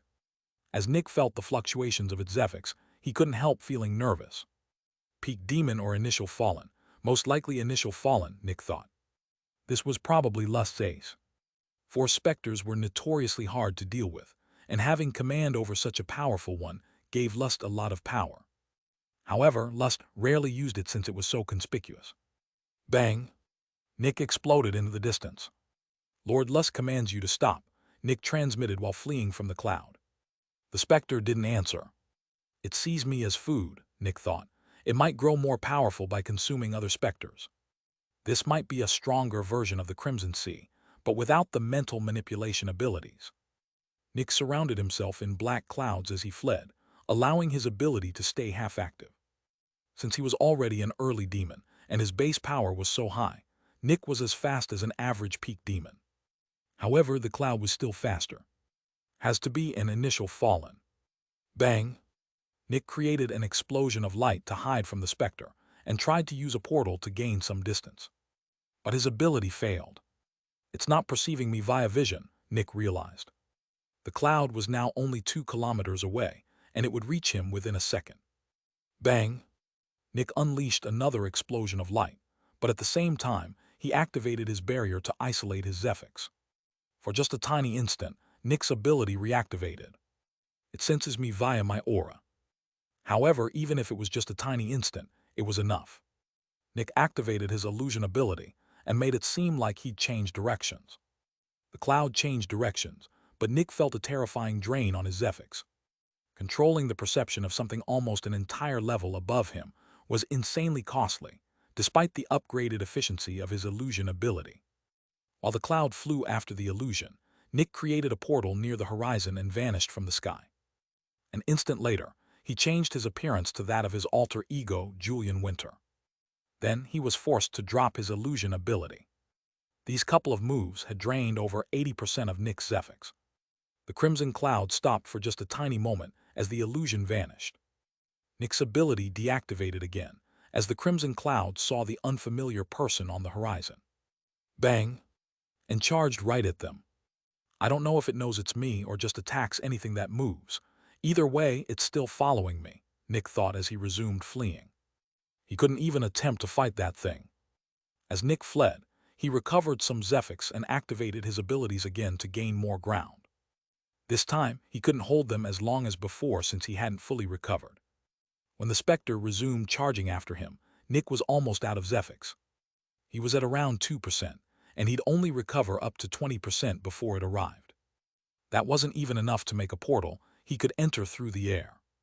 And even if it were, Nick couldn't use it since the Specter's perception was still on him. Nick had so many tricks to stay hidden, but in front of extreme power, all of them only had minor effects. He was genuinely out. The only thing he could do was run without any tricks. The Specter gained ground at terrifying speeds. Nick gritted his teeth. The Specter came closer. 500 meters.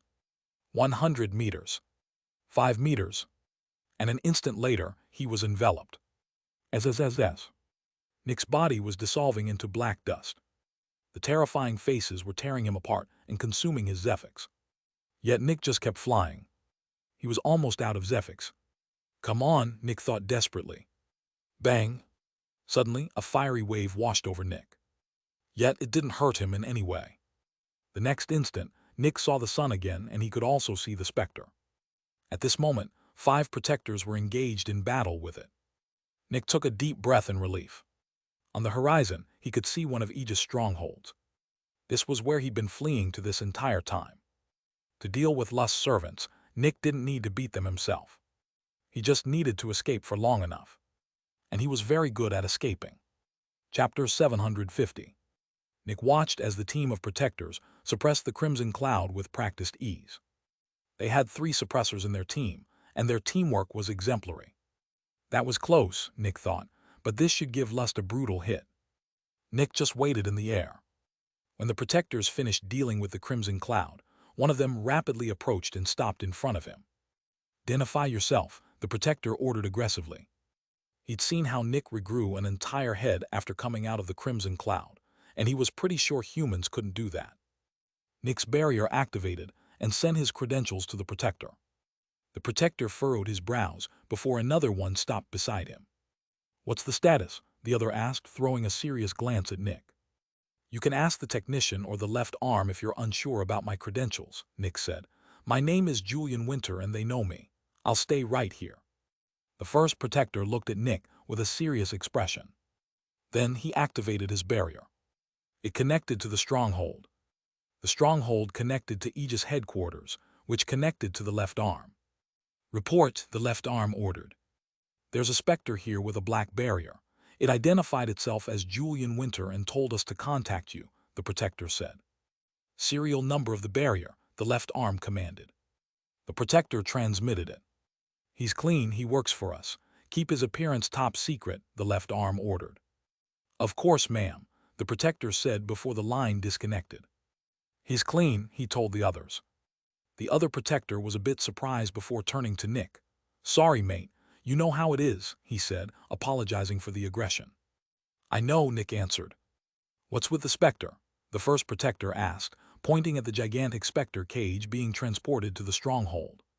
"Servant of Lust, should be an initial fallen, hasn't shown any sign of significant intelligence," Nick answered. The protector frowned. Initial fallen was worth a lot. In fact, initial fallen were worth more than peak fallen since there could only be a limited number of shields. Yet this was a servant of Lust. This was problematic. "I believe it can be left alive," Nick said. "It might have an ability similar to the Crimson Sea in the headquarters. Tell the left arm I said that." The protector looked at Nick with furrowed brows. This hero was talking like he knew the left arm very well. "I will," the protector said. "You may leave or stay, whichever you prefer." "I'm going to contact headquarters through the stronghold before getting back to work. Thanks for saving me," Nick said. "It's our duty," the protector said before flying back into the stronghold. Nick made a couple of calls before leaving the stronghold again. The addition of an initial fallen would let Aegis strengthen their numbers of strong protectors. Nick had contributed immensely by handing the Specter over. With the many contributions he'd made over the past years, Nick asked for 5 years off, which the left arm granted. Aegis had captured a couple more fallen over the past decades, but still fewer than 20. Every single fallen was worth a fortune to Aegis. By capturing one, Nick had already contributed more than basically any other agent. He could have some time off. Over the next 5 years, Nick went back and forth between the secret team of researchers and the contained adversary. After 5 years, the team managed to create a stable source of star energy. Sadly, the amounts were still very small. But it was stable. Next on the agenda was making star energy transportable, accessible, and manipulatable. That would still take many years. When the 5 years were up, Nick turned into the aggressive Specter again. This time he attacked 5 cities within just 3 days. Barely anyone resisted him, and Nick only needed to kill 3 heroes, who were secretly traitors anyway. Finally, Nick conspicuously flew through the wasteland again. Surprisingly, he circled a wide area without deviating too far. Sadly, even after several hours, he couldn't find any wild servant of Lust. Plan B, Nick thought. He searched for a nearby city controlled by Lust, and after about an hour found one. Nick created an isolated room underground, and then a greater relay to connect him with Lust. Finally, he called Lust. It wouldn't pick up if I were in the wilderness, especially since this is quite a dangerous area. About 2 seconds later, Lust appeared on top of the greater relay. Hey, fat fuck, took me a while to learn how to make this. Now we can talk whenever we want, Nick shouted with aggressive amusement. How are you still alive? Lust asked with narrowed eyes. Why wouldn't I be? Think I'll just keel over and die like you? Stop projecting, Nick shouted. What happened to my servant? Lust asked. Which one? I killed many of your servants, idiot, Nick answered. The Crimson Cloud, Lust answered. I've never seen some kind of crimson cloud, but thanks for telling me, idiot. If I see it, I'll kill it for you, Nick shouted with aggressive amusement. I told it to kill you. You're lucky you survived, loser, Lust answered. More empty threats, Nick answered with laughter. I keep running all over your little club, and none of your servants have even attacked me. I knew you were full of shit when you said you'd kill me. Come on, say sorry and I might stop, Nick said with a malicious grin. Lust looked at it. Sorry, it said. I shouldn't have underestimated you. It's come this far, huh? Nick thought as an arrogant smirk appeared on his face. Naturally, as long as they weren't pride, Specters generally didn't feel pride. They just did whatever they needed to get what they wanted. Because of that, demeaning themselves to gain something wasn't unusual for them. However, apologizing like that still meant Lust no longer wanted to fight Nick. It would no longer threaten him or force him to become its servant. Lust just wanted Nick to stop. You're so pathetic, look at the big and strong fat fuck, he's so magnanimous, Nick shouted with self-satisfied laughter. Lust didn't react. It just wanted Nick to stop. Your pathetic weakness makes me angry. I hate spineless cowards like you the most, specters and people that just keel over at the first sign of opposition, Nick shouted, filled with hatred. I will eradicate your little club once and for all. Bang! Nick crushed the greater relay. Then he exploded out of the ground. Servant of Lust, prepare to die, he shouted aggressively. Just like all the other cities, this one didn't resist. This time, Nick actually killed the Specter working for Lust before leaving the city. After leaving, Nick stopped in the middle of nowhere. If he had a heart, it would race right now. The most dangerous and important moment had arrived. An instant later, Nick's appearance changed, and he assumed the appearance of his alter ego, Julian Winter. Then he continued flying. During this entire time, Nick's ability was deactivated. This meant someone had seen him change his appearance. But that was what Nick wanted. As he silently continued flying, his mind was going wild. Nick felt like he was in the jaws of a gigantic monster. If it wanted, it could just close its jaws and kill him instantly. At this moment, Nick was even closer to death than when he'd been swallowed by the Crimson Cloud. That was because Lust was directly beneath him, deep underground. At a depth of about 10 kilometers, something was perceiving Nick, and he only knew where it was thanks to his upgraded primary ability. While Nick knew where the thing perceiving him was, he couldn't see it. But he was certain it was Lust. The feeling of danger Nick felt was tremendous. The last time he'd felt this threatened had been when pride appeared in front of him. The thing deep underground refused to come out without making sure there was nothing that could threaten it. If this were just one of Lust's servants, it wouldn't be this careful, since Lust wanted to deal with the angry Specter as quickly as possible. The luxury of waiting for a good time to strike was only something Lust would grant itself.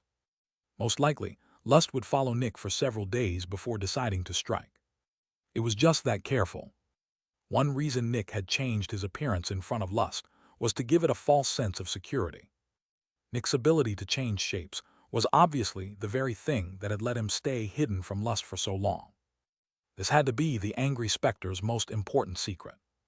Nick kept flying for a couple of seconds. But then, he suddenly stopped in the middle of nowhere. And then, his barrier activated. Chapter 751. The activation of Nick's barrier was the signal for a calamity. Everything around Nick moved at impossible speeds. Despite his barrier being active for only a split second, things already started to happen before it even deactivated. The first thing that happened was that Lust immediately fled. But the second thing, boom! A massive white laser hit the ground far away from Nick and dug into it. The trajectory directly targeted the spot where Lust had just been. Before Nick could even perceive what was happening, the white laser vanished, and a white figure shot into the hole. This was why Lust had been so insanely careful in this area, and why there hadn't been any wild servant of his. This was where the right arm stayed. The right arm was constantly busy trying to find pestilence in the Grand Continent. The trio of destruction and the corruptors knew approximately where he was, somewhere in the surrounding 3,000 kilometers. The right arm and the left arm were the only early shields Aegis had, and the most powerful besides the Champion of Light. At this point, it was important to highlight the actual reason Nick had changed shape in front of Lust. Exposing his shape-shifting capabilities to a corruptor was not as bad as exposing it to Aegis. As far as the right arm knew, the angry Specter was just one of Julian Winter's servants. Everything had been prepared beforehand. The right arm had been told to wait near this place. Julian Winter would give him the signal with his barrier. If Nick had still been in his disguise as the angry Specter, the right arm would become suspicious. Why did this unknown Specter also have one of their barriers? Even more, the barrier's serial number would show this was Nick's. Lastly, if Nick had remained disguised, the right arm might not have cared about him that much and accidentally killed him together with Lust. While Nick's barrier was still deactivating, the right arm's shining figure reached the depths of Lust's location. He immediately sensed the Zephyx left behind by Lust. He knew he'd hit it with his attack, but hadn't killed it. Without hesitating, an explosion of light expanded from the right arm. A gigantic cave with a radius of 10 kilometers was created. It even broke the surface, creating an impossibly deep hole. Magma and molten metals flooded the cave in an instant as the right arm immediately turned to his right. He'd hit Lust again. The right arm pulled a majestic claymore from its sheath and charged towards Lust. Shing! He swung the claymore, and a crescent of white light flew forward at lightspeed. The crescent hit something, and Lust's precise location appeared in the right arm's mind. Bang! The right arm continued shooting forward, continually releasing lasers all around him. The earth shook and collapsed. It was like the end of the world had arrived. Lust's location was continuously updated in the right arm's mind. Then he thrust his sword forward, unleashing a focused laser. Bang! A 30-kilometer-long but thin hole was created. The power of the right arm was terrifying. However, the hole didn't only pierce the ground. It also pierced Lust's abdomen. When the right arm saw that, his eyes widened, and a terrifying white light appeared in them. His entire body shone in impossibly bright light. Boom! An identical laser to the first shot out from his body. When the thin laser pierced Lust, it already knew it was over. I'll help humanity. That was what Lust transmitted at that point. Yet the gigantic laser arrived just an instant later, swallowing its entire body. The right arm had killed Lust. Another corruptor had died.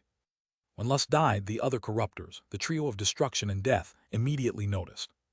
But this time was very different from the last time a corruptor had died. Last time they knew where the knife was. This time they didn't. They also remembered what happened last time. Humanity had been prepared for them, and the only thing they'd gotten from their attack was the destruction of a single stronghold. The Specters immediately communicated with each other. Only a single second after Lust died, Death's terrifying black mist appeared on the horizon of Aegis headquarters again. The Champion of Light, the left arm, and the technician appeared in front of the headquarters and entered battle. Naturally, Death knew it couldn't take out Aegis, but that wasn't its goal. It just wanted to keep the three shields busy. It gave space to the others. Aegis knew the trio of destruction would launch an attack. Due to the knife's unknown location, Aegis knew the corruptors wouldn't strike. The knife could kill any corruptor in an instant, and if the Specters weren't careful, they might lose another one. However, attacking with their adversaries was also risky. Aegis couldn't be sure how or where the trio of destruction would strike. They could launch attacks on random strongholds, but they could also focus on a shield. It was a gamble. Should they split their forces to cover more ground or consolidate them? Naturally, the shields had talked about that earlier and came up with a plan. Inside the gigantic cave he'd made, the right arm just held his shining claymore over his shoulder. A smile was on his face. Surprisingly, he didn't seem in a hurry to get to a stronghold to deal with the Specter's attack. Moments later, a dying zombie pulling a hearse of corpses appeared at the entrance of the newly created cave. A green gas came off the corpses and filled the cave. Next, an endless army of locusts flew in. The right arm looked up, a victorious smile on his face. "My journey ends here," he said as he saw the locusts rushing at him. "You might kill me today, but there will be more to replace me. I killed one of your corruptors, and that's more than I thought I'd achieve. Humanity will live on," he shouted as his claymore started to shine. The green gas and the locusts enveloped him. Boom! A gigantic explosion of light destroyed the ground for kilometers before blinding the heavens. "Come," the right arm shouted with all of his power. Impossibly powerful earthquakes shook the southern part of the Grand Continent. Crevices, kilometers wide, stretched for hundreds of kilometers. More and more locusts entered the underground. Finally, 3 seconds later, something else happened. The zombie with the hearse fled. The cloud of locusts waiting beside the cave left. And a gigantic red tank appeared at the entrance, the muzzle of its cannon pointed down. War fired. Boom! The ground exploded. A crater with a radius of over 20 kilometers was created. An instant later, a kilometer-wide stream of magma shot out of the ground and into the sky. War was surrounded by the lava, but it didn't care. It waited a tiny moment before vanishing. Famine and pestilence had weakened the right arm Zephyx, and war finished the job. From the moment the right arm received Nick's signal, he'd known he wouldn't see the next day. When the shields made their plan, they'd originally intended to consolidate their forces. But then the right arm stepped forward. "We have over 10 peak protectors who can become shields, but we're always lacking protectors. A shield can be easily replaced. Protectors can't." Then the right arm laughed. "Also, I think Xander will easily surpass me in power if we just give him the chance." So it was decided. The shields would protect the strongholds while leaving the right arm to fend for himself. War's blast represented the end of the calamity. In the past 10 seconds, a corruptor and a shield had died. However, not even a single extractor, besides the right arm, died. Humanity had dealt a devastating blow to death. But on the other hand, one of their most noble people was killed. The right arm had been the champion's public face. He'd shown himself in many cities, and had been one of the most recognized people in the world. The right arm had stayed in the light, while the left arm stayed in the shadows. The battle was over, and both sides had lost something. Nevertheless, this was a trade Aegis was willing to take. Meanwhile, the trio of destruction knew they'd lost more. Sure, lust had been weaker than the right arm, but its effect on the world had been significant. Lust had been ancient and knew how to take control of human cities. This power was shared amongst the corruptors, and it was the very reason they were so valuable and dangerous. Any new servant would lack the experience to achieve something like that. While the world calmed down, a red-haired Specter with luxurious clothing waltzed through the wasteland. Naturally, Nick had disguised himself again before the trio of destruction arrived. As long as he looked like a regular Specter, they wouldn't even pay him any mind. The reason for this calamity, Nick, went unnoticed by the trio of destruction. As before, they didn't know that Nick existed. And that was how it was supposed to be. Chapter 752. Nick returned to Aegis headquarters and waited for the fallout to finish. Another corruptor had died. The second one ever. The Specters had received the biggest hit of the era, and for Aegis, it symbolized a big change. The Great Triangle was no longer besieged by pride, and now the south of the Grand Continent was also basically free. Lust's servants would realize they couldn't contact Lust anymore, and they'd start to become disorganized. Most likely, Sloth would take over the majority of the cities, while Wrath pushed into the Grand Continent. However, that was a good thing for Aegis. They had a plan for dealing with Sloth, thanks to Nick's idea. Aegis had planned to put the plan in motion soon, but they decided to change the timing. They wanted Sloth to conquer more cities before completely wrecking its strategy. My speed of leveling up will also increase significantly, he thought. I was the reason Lust died, and the cities will undergo drastic changes. While the change will be for the better in the long term, in the short term, the humans will suffer. Times of big change are always stressful for humans, and since I'm at fault for that, I'll harvest a lot of suffering. My speed of advancement will shoot through the roof. Although, I also need much more Zephyx to advance. Most demons and fallen had centuries, if not millennia, to grow as powerful as they are now. Meanwhile, I'm barely 87 years old. Nick's speed of advancement was insane. An 87-year-old specialist would already be insane, but Nick was the equivalent of an early hero. When Nick returned to Aegis headquarters, he met up with the left arm. You have done a great service to humanity, the left arm spoke. Thanks to you, humanity is closer to defeating the menace than ever. Of course, the left arm knew the enlightened ones had come closer, but the champion of light was watching. Thank you, left arm, Nick said respectfully. Your help has proven invaluable. For now, I want you to focus on your own power. Investing in you has proven lucrative, and the more powerful you become, the more you'll be able to contribute. However, she spoke with a serious tone, you must keep the champion's words in mind. While we're willing to reward you as a Specter, you still need to contribute significantly. I will give you 15 years of freedom for your accomplishment. You're allowed to work on your power during that time, but keep in mind that you must only cause suffering in a reasonable manner. We cannot free humanity by sacrificing our humanity. As a Specter, you might not understand, but that's what makes us human. Of course, left arm, Nick said respectfully. Then Nick left the left arm's office. The next day, a grand burial was held for the right arm. All the cities of the world were ordered to create a bonfire that day to remember the right arm's light.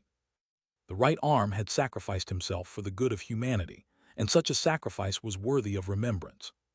Naturally, a statue of the right arm was also put into the Hall of Remembrance. He joined the many other martyrs who had sacrificed themselves for humanity. Humanity had to survive. Humanity had to become even stronger. Nick attended the grand funeral, and when it was finished, he vanished from the world.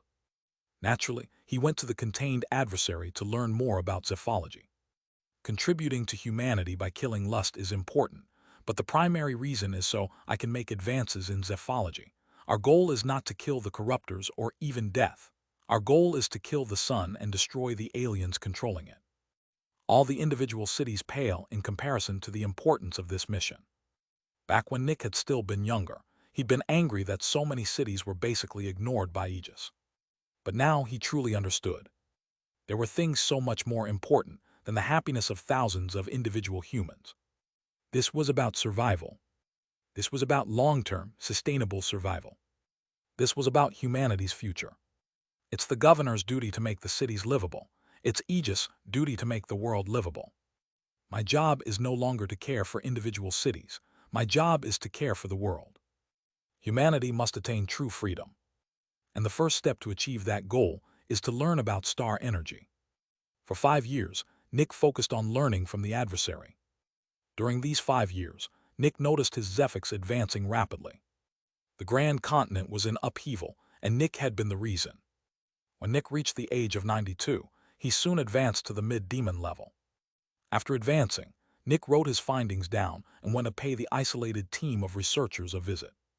In the past 5 years, they'd managed to increase star energy production 100-fold, and they'd also created a kind of storage that could keep it stable for several days. Sadly, despite the insane advancement, there still wasn't enough star energy to properly use. Additionally, the researchers hadn't yet found a way to manipulate it.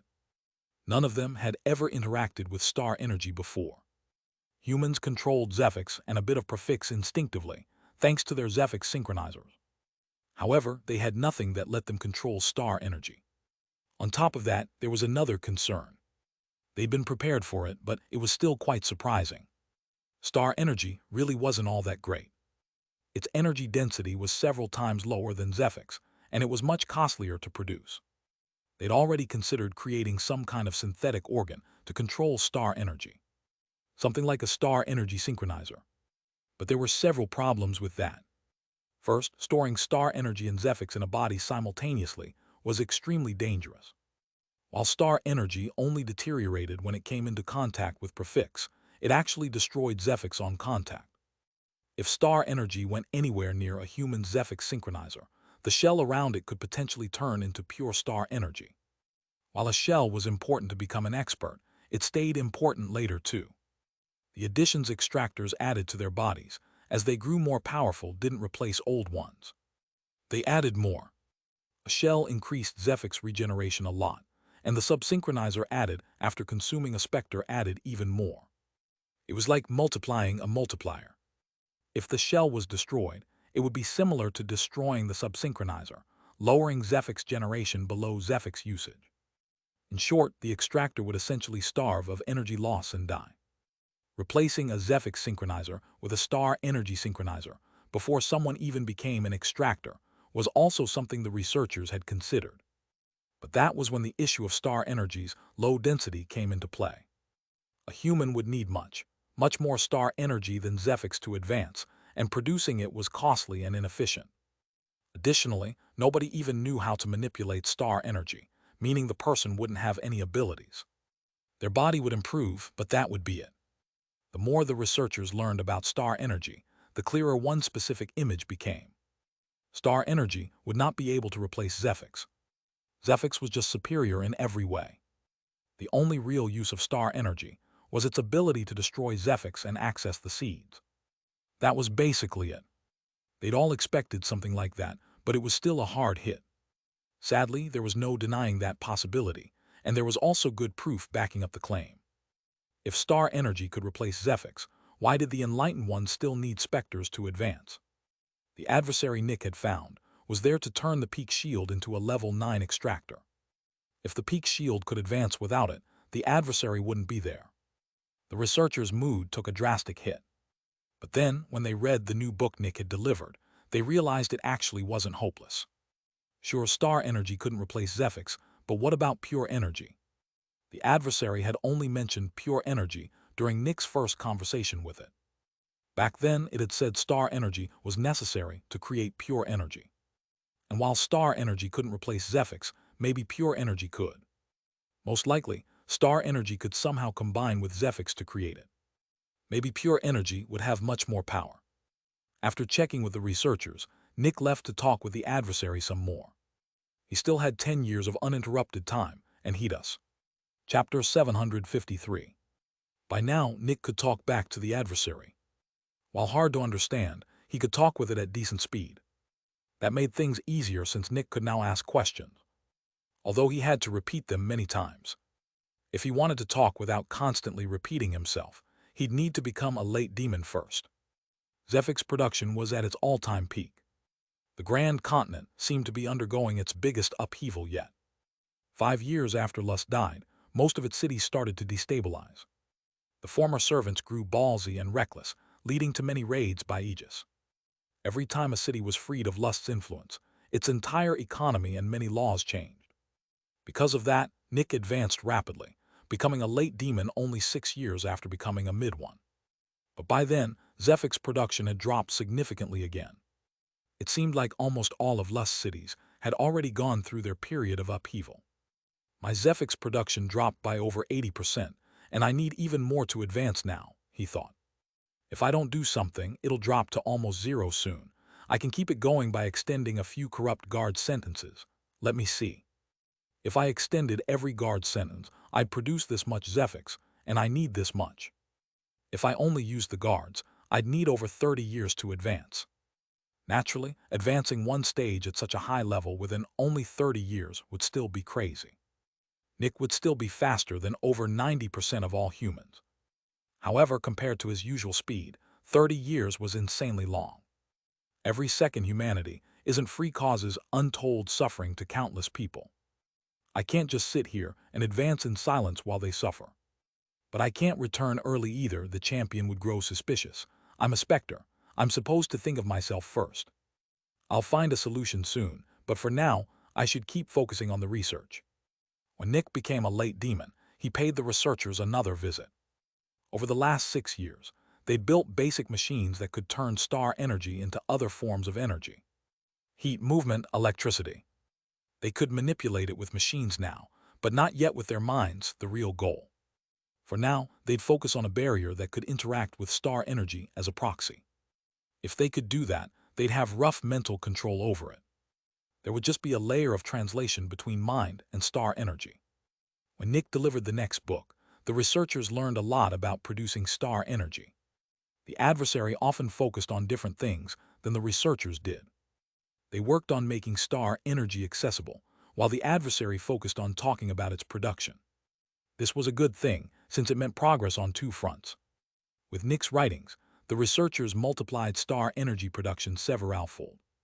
With more star energy, they could experiment more, which let them progress faster. Without the adversary's help, these advancements would have taken decades. Finding, creating, and learning to manipulate a completely new kind of energy took a long time. After delivering his new book, Nick returned to the adversary. Now, as a late demon, he could finally talk without repeating himself constantly. Nick told it about the progress of their research.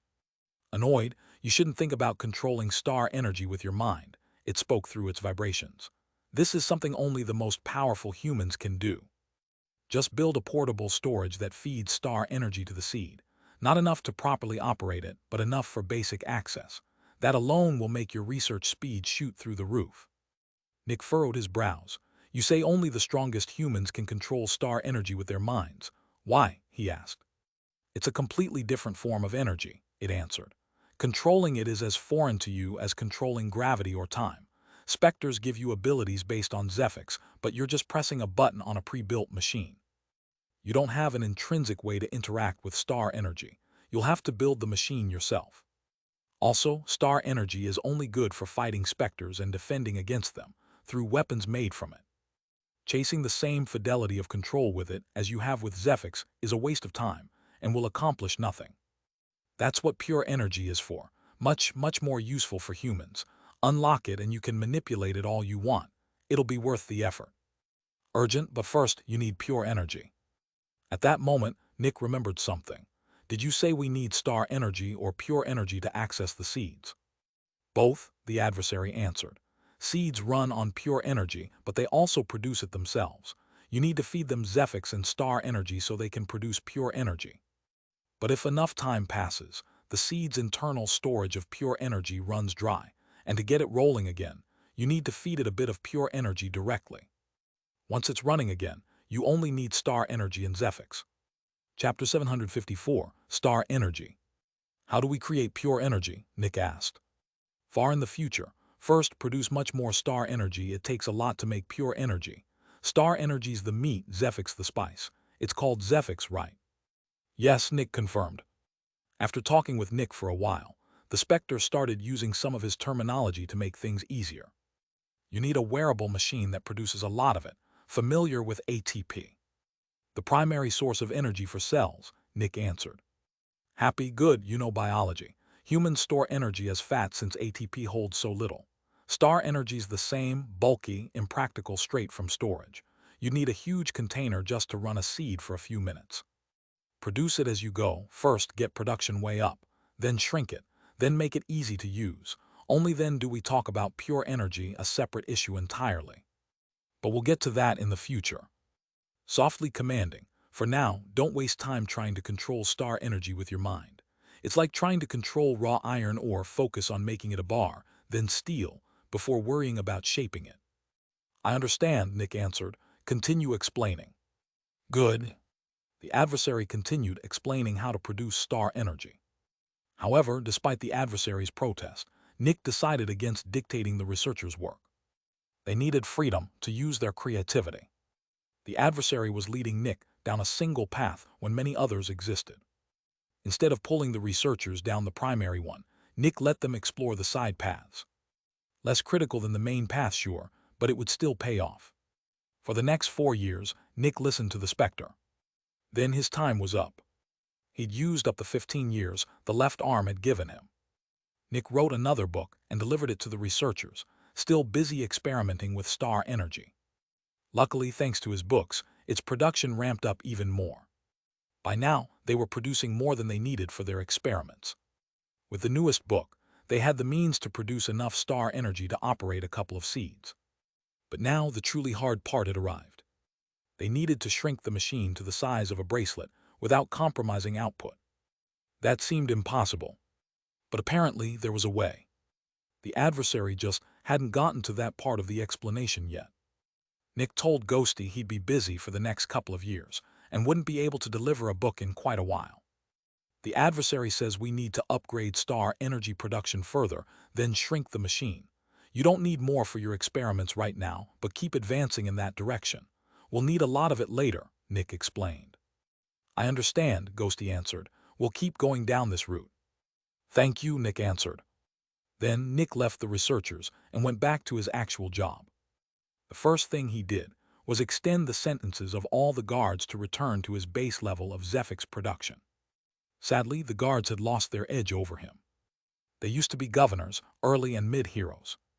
Nick was a late demon now, and their Zephyx wasn't impressive anymore. Also, guard duty sucked, but it wasn't true suffering. Stifling and suppressive, sure, but not constant pain and agony. They still lived fairly normal lives. Just humans with a shitty job. Your power has advanced significantly, the left arm commented when Nick entered her office. Thank you, left arm, he said. The left arm nodded. I expect more results from you. Your power has increased, and you should be able to accomplish even more impressive feats now. Naturally, the left arm didn't want Nick to achieve anything besides growing stronger, but she couldn't say that openly due to the champion of light. I will just do that. In fact, I thought of a new way to contribute, Nick said. Yes, the left arm asked. Specter hunting, Nick answered. Specters can tell I'm also one, so they won't try hiding from me. Traveling the world isn't dangerous for me either, since powerful specters gain nothing from killing me. I think I should focus on hunting demons and fanatics for Aegis. That should help humanity. That is fine, the left arm answered. The important thing is that you contribute. As long as your results help humanity become more powerful, they're fine. Avoid the Grand Continent. We need Sloth to feel secure for now. Instead, focus on the Great Triangle. There have been reports of a new kind of influence on the cities, and we highly suspect war has found a new servant to replace Pride. We're not yet sure what kind of servant it is or what it can do, but we can see a pattern. The new servant is still trying to establish a foothold, and we need to strike before it stabilizes. The more wild specters you capture, the harder it'll be for the new servant to create a zone of influence. Nick nodded. I will do just that. And at the same time, I'll focus on my plan to increase my Zephyx production, Nick thought. But it'll be risky, and the champion can't learn of this. Chapter 755, Star Energy. Before Nick left the headquarters, he visited the technician. They hadn't seen each other in a long time, and Nick wanted to keep him up to date. Oh hey, you're back, Julian, the technician said, working on his flexinator. Everything all right? Everything all right, Nick answered. Everything is going according to plan. When the technician heard that sentence, he knew nobody was currently watching. After all, Nick could now sense when somebody was looking at him. How are? Nick held up his hand to stop the technician. You don't have to ask. Stalwart City is doing fine. The technician's heart rate shot up a little. The only reason Nick would stop him was if somebody had suddenly started paying attention to them. That's good to hear, the technician said with a smile. I'm now responsible for hunting specters for Aegis. Make sure there are enough containment units, Nick said. No worries, I'll keep them coming, the technician said with a laugh. Nick wanted to tell him more about the researchers' progress, but the champion of light was currently looking into their room. A moment later, Nick said his goodbyes and left Aegis headquarters. Seems like the champion is much more interested in me now. He didn't pay me that much attention in the past. Luckily, I can sense when he's watching me now, which makes things easier. When Nick's ability reactivated, he went into a random cave to plan his next move. I need to raise my Zephyx production while still contributing to Aegis. Causing suffering to entire cities would work, but I can't lose my way. Unnecessary suffering makes me no better than any other Specter. I must not get lost on my path to power. However, it's an indisputable fact that I need to increase my Zephyx production. Killing a corruptor would do it, but every attempt means risking my life. I can fight weaker Fallen now, but the corruptors are still far too powerful. Fallen aren't like demons. Most demons succeed against one city, then fail trying to besiege more. Most get captured on the second try. Every city has at least one demon in containment, probably over 1,000 worldwide. Open combat against cities is risky due to Aegis, but demons have no other option. Caravans, led by powerful heroes or entire cities, that's all they've got. That's the riskiest part. Fallen have pulled it off repeatedly, shrewd and powerful. Theoretically, I have the power to kill weaker Fallen, but they might have terrifying instincts and several different powers. Despite my power, I still have to be extremely careful around them. And to become one, I have to go through the same thing. Just like the demons, I need immense suffering to advance. I could cause that to cities, but I never want to. I'm a Specter, but I'm human at heart. So I'll do what the Fallen do. Prey on cities or strong heroes. Since cities are off the table, that leaves heroes. But they need to deserve it. I refuse to just grab a random hero and torture them. Luckily, there are plenty of heroes who cause immense suffering to the weak. They'll be my targets. Nick looked into his space bag. I only generate a little Zephyx by extending the guard's sentences, but that's because they're not truly suffering. If I can increase the suffering one hero experiences, I can harvest several times more Zephyx. When Nick looked at a certain object inside his space bag, he had to take a deep breath. If Ghosty knew what I'd use this for, he might not have made it for me. But I need to become more powerful. Humanity needs my power. Nick changed his appearance and left the cave. Then he moved towards a random city. According to the left arm, a new servant of war was appearing, and Nick wanted to find out more about it. The first couple of cities he went to were clean. Sure, there were some asshole heroes here and there, but they didn't deserve the suffering Nick would cause. This was exclusively reserved for traitors of humanity. Eventually, after several days, Nick arrived in a city that seemed quite suspicious. That's textbook dictatorship. Of course, technically, all cities were dictatorships, but this one perfectly exemplified it. There was an insanely strong presence of guards everywhere. Soldiers and guards stood at every corner, watching the people with hostility. Meanwhile, people weren't allowed to leave their homes without permission. Going to work implied permission, but every worker had to give guards free rein to search their home for any reason. At the same time, Nick saw hatred and suppression in the eyes of the normal people. That was strange. It wouldn't be unusual for people in this situation to feel hatred and suppression, but one emotion was absent. Fear. It was like the people weren't afraid. They constantly rebelled against the guards, who then promptly beat them up. The prisons were full, and almost 20% of all normal people were stuck in bed due to severe injuries. The people had united against the oppressors and collectively challenged them. The guards couldn't afford to hurt even more people, since the economy would suffer too much. Normally, that wouldn't work. Most people won't throw their lives away for the collective good. But that was exactly what was happening here, and that was also why this city was suspicious. Chapter 756. Nick investigated the city, and after some hours, he found the reason the humans acted so strangely. Every month, every citizen was forced to work with one Specter. It caused them excruciating pain for a couple of minutes before releasing them. Due to the length of the torture, the citizens came in groups, and Nick could watch. It was quite obvious. The Specter grew more powerful by causing pain. Incorrect. That was what almost everyone believed, but the truth was different. Nick disguised himself as a normal human and entered the containment unit. The Specter looked different than he'd expected. It looked like a revolutionary.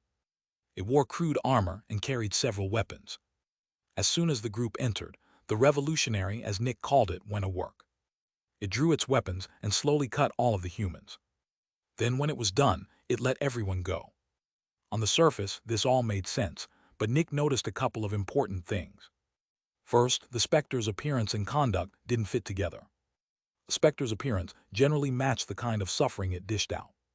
If it grew more powerful by cutting people, it would look like a doctor, a crazy murderer, a tentacle filled with swords, or something similar. Additionally, when the revolutionary inflicted the cuts, it didn't seem to prioritize pain. Instead, it was like it just went through the motions. Nick also sensed a weird kind of ability being put into play. He couldn't see what it did to the humans, but he could feel the fluctuations. Lastly, and most importantly, the Specter's Zephyx generation didn't change when it inflicted the cuts. It was like the cuts were irrelevant to its Zephyx production entirely. When the humans entered the containment unit, they didn't even seem scared. They just seemed angry. or more fittingly, filled with hate. Anger tends to make people lose control, but these people don't. They're not lashing out at the guards because of their emotions. They're lashing out because it serves their greater goal. They're fearless and filled with hate. And that's exactly what this is about. I need to confirm this in other cities too, but I believe war's new servant is tied to hatred, and this specific servant creates it via suppression. And one more thing. Fearlessness. I believe its ability sucks the fear out of people, forcing the government to crack down harder, which creates this unified resistance. When you're suppressed tremendously and can't feel fear, the next thing you feel is hatred for the oppressor. This kind of resistance could also be viewed as a war, which fits war's interest. Fearlessness, hatred, and war. Wrath is similar to hatred, but also very different. Anger is hot, hatred is cold. Anger is reckless, hatred is methodical. Anger vanishes quickly, hatred lasts long. I can't be entirely sure this Specter serves war's new servant, but I can tell with certainty that the city's leaders are working with a Specter that causes immense suffering to the populace. Naturally, Nick had remained hidden while inside and given the Specter the illusion that it had cut him. It was only an early demon, so Nick could hold the illusion for a long time without running out of Zephyx. After leaving the containment unit, Nick started investigating the city's leaders. He wanted to see who was involved. I just hope it doesn't involve all of the heroes. Since Nick didn't want to condemn an innocent person, he spent almost 2 weeks on the investigation. When he finished, Nick felt relieved. There were 4 heroes in the city, and 3 acted in a very interesting way. They seemed nervous. The people's refusal to comply put them under immense pressure. They advocated for more leniency, but never mentioned the revolutionary in these pleas. They just wanted to ease up on the suppression. However, the CZE of the manufacturer owning the revolutionary kept telling them they were too late. If they gave any leniency, the people would seize the chance and fully revolt. The leaders had to keep suppressing the citizens, or things would spiral out of control. From inside the group, these words made sense, but Nick saw through the thin deception. A revolution among common people usually happens when they're unhappy with the state of things. Logically, improving the state weakens the resistance. It makes sense and it's worth a try. Besides, so what if they revolt even more? You're a hero. Tens of thousands of normal people can't kill you. You have absolute power. I think this guy knows the normal people's mental state has been altered, and he's right. Factoring that in, giving them leniency would truly backfire. I'm pretty sure this guy works for war's new servant. Nick made his judgment and prepared himself. Since this was a relatively new servant, he just didn't know much about it. Additionally, it was intelligent, meaning it could talk. I should order an investigation into the Specter itself. It might reveal important knowledge of war's new servant. The sooner we know what we're dealing with, the easier it'll be to counter. Nick looked toward the CZE of the biggest manufacturer in the city. You'll be my first target. You sold out humanity for your personal gain, but you'll repay it. And you'll regret your choice deeply. Chapter 757. Nick investigated the CZE for a couple of days. When he saw the CZE had a wife and 2 children, he was glad. I can use them, he thought. Naturally, Nick wouldn't hurt the CZE's wife or children. They were innocent. But the CZE didn't know that. The biggest risk to my new growth plan is suicide. When someone believes their family is vulnerable, they're less likely to take that route. After watching the CZE for a couple of days, Nick made his move. The CZE, an older man with black hair, sat in his chair going through reports and paperwork. Comply and survive. Resist and die, Nick spoke in the CZE's mind as he appeared in front of his desk. Right now, Nick had disguised himself with a random appearance. His barrier was active, submitting his credentials as a special agent to the CZE. The man jumped up from his chair and tried to send a message with his own barrier. But it failed. It was like his barrier had lost connection with the surrounding network. Who are you? The CZE spoke nervously as he looked at Nick. If he hadn't seen Nick's credentials, he'd have immediately run. But this was a special agent from Aegis. If Aegis was onto him, he wouldn't be able to resist.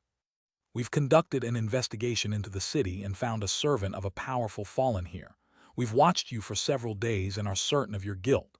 You were colluding with this servant, Nick spoke. Terror appeared in the CZE's heart. I never. Nick silenced him with an angry fluctuation of his Zephyx. The judgment is final. Even irrefutable proof that you didn't follow the Specter wouldn't change it. But you're in luck, Nick said. There's been a recent policy change in how we deal with traitors. Our old policy demanded every traitor be killed. The CZE was terrified. But that's no longer the case. If it were, we wouldn't be talking right now. He just desperately needs heroes, and killing someone for losing their way is wasteful. The CZE looked at Nick with fear and hope. You won't kill me? He asked incredulously. No, but we must ensure you don't fall back into this pattern. You'll work for Aegis in the future as a conscript, but first, you'll undergo penance. Penance? The CZE asked. Punishment appropriate to the crime must be given. You've been sentenced to 10 years of penance. Pass it, and you'll join Aegis as a conscript. The CZE's mind was going wild. His entire life was being turned upside down. Your barrier, Nick demanded, holding his hand out. The CZE wrestled with himself. But after several seconds, he sighed and complied. He handed his barrier over, and Nick pocketed it. Of course, the barrier couldn't properly resist Nick anyway, but that wasn't the point. Nick had to keep what he was doing secret from Aegis. The barrier held records of Nick's own, and if it somehow reconnected to the network, it would send those records to the city's database. That was also why Nick had used his barrier's function to isolate the communication. As soon as he received the CZE's barrier, he turned it off and stripped out the Zephyx absorber powering it. Next, he silently escorted the CZE out of the city. Why are we being secretive? The CZE asked. None of your concern for now. If you get through penance, you'll learn, Nick said. Nick escorted him to an isolated location in the wilderness. On the way, Nick slipped out of the CZE's perception and wove several illusions. The CZE believed they were entering one of Aegis' strongholds when, in truth, they went deep underground through a cave. Nick kept emitting light to keep the nightmare's influence at bay. At a depth of several kilometers, he escorted the man into a containment unit. In the CZE's perception, they were entering one of many chambers in the stronghold. The illusory people called it the penance chamber. Your sentence is 10 years, Nick said. We won't tell you how much time has passed during the penance, but after 10 years, you'll be released. For the next 10 years, you'll undergo significant suffering, the price for sowing despair among your fellow humans. During the penance, Aegis will protect your family, but if you fail to finish your sentence, that protection ends. Whatever happens then is no longer Aegis' concern. The CZE took a deep breath. He was glad his family would be looked after, but the weight on his shoulders intensified. His life had essentially hit a dead end. From now on, he'd work for Aegis as a conscript forever. So that only left his family. At least he could still provide for them through this. That gave him a bit of agency over his life. 10 years, right? The CZE asked. 10 years, Nick repeated. After that, you'll be released. The CZE took another deep breath and nodded. Aegis' credibility was its most important currency. If Aegis went back on its word, captured Specters would stop believing them entirely. At that point, getting information out of them would be impossible, since they'd assume death either way. Good luck, Nick said. Get through this and your family won't suffer. The CZE was extremely nervous, but nodded anyway. He didn't know what awaited him, but he knew he had to survive. For his family, Nick left the containment unit and closed it. This one was designed to suppress demons, meaning the CZE couldn't escape. Nick felt a bit nervous as he adjusted its settings. This containment unit had some added functions, and they were the reason the CZE would suffer. Chapter 758. Nick went through the settings of the containment unit. First, he activated the reversed Zephyx gathering. This new function let it intercept the Zephyx traveling to Nick and feed it directly into its own energy source. Powerful containment units needed Zephyx to operate, and this returned the generated Zephyx to the unit itself. Of course, only about 10% would be intercepted. That was more than enough to keep it running. As long as the person inside kept suffering, the containment unit wouldn't run out of energy. Another setting counteracted any vibrations. If the person inside tried to break out, they'd make it shake. After all, this one wasn't nearly as powerful as the one holding the suppressed adversary. This kept it hidden from any powerful person or Specter passing through the area. It was important that the containment unit kept operating as long as the person inside wasn't dead. After all, he would never come out again. Nick had told the CZE his sentence was only 10 years, But that was a lie. The CZE would stay inside until he died. This guy sold his humanity. He sold his fellow humans to humanity's enemy. Aegis' policy is to kill anyone who does that. I'll do the same thing, just differently. He deserves this. He suppressed thousands of people. He made their lives a living hell. So what if I make his a living hell too? I'm not doing this just to make him suffer for the sake of it. His suffering has a purpose. It'll make me more powerful, and with more power I can free humanity sooner. His suffering will benefit humanity. Also, he deserves it. After setting everything up, Nick looked at the last setting. When he looked at it, he felt like he was about to do something horrible.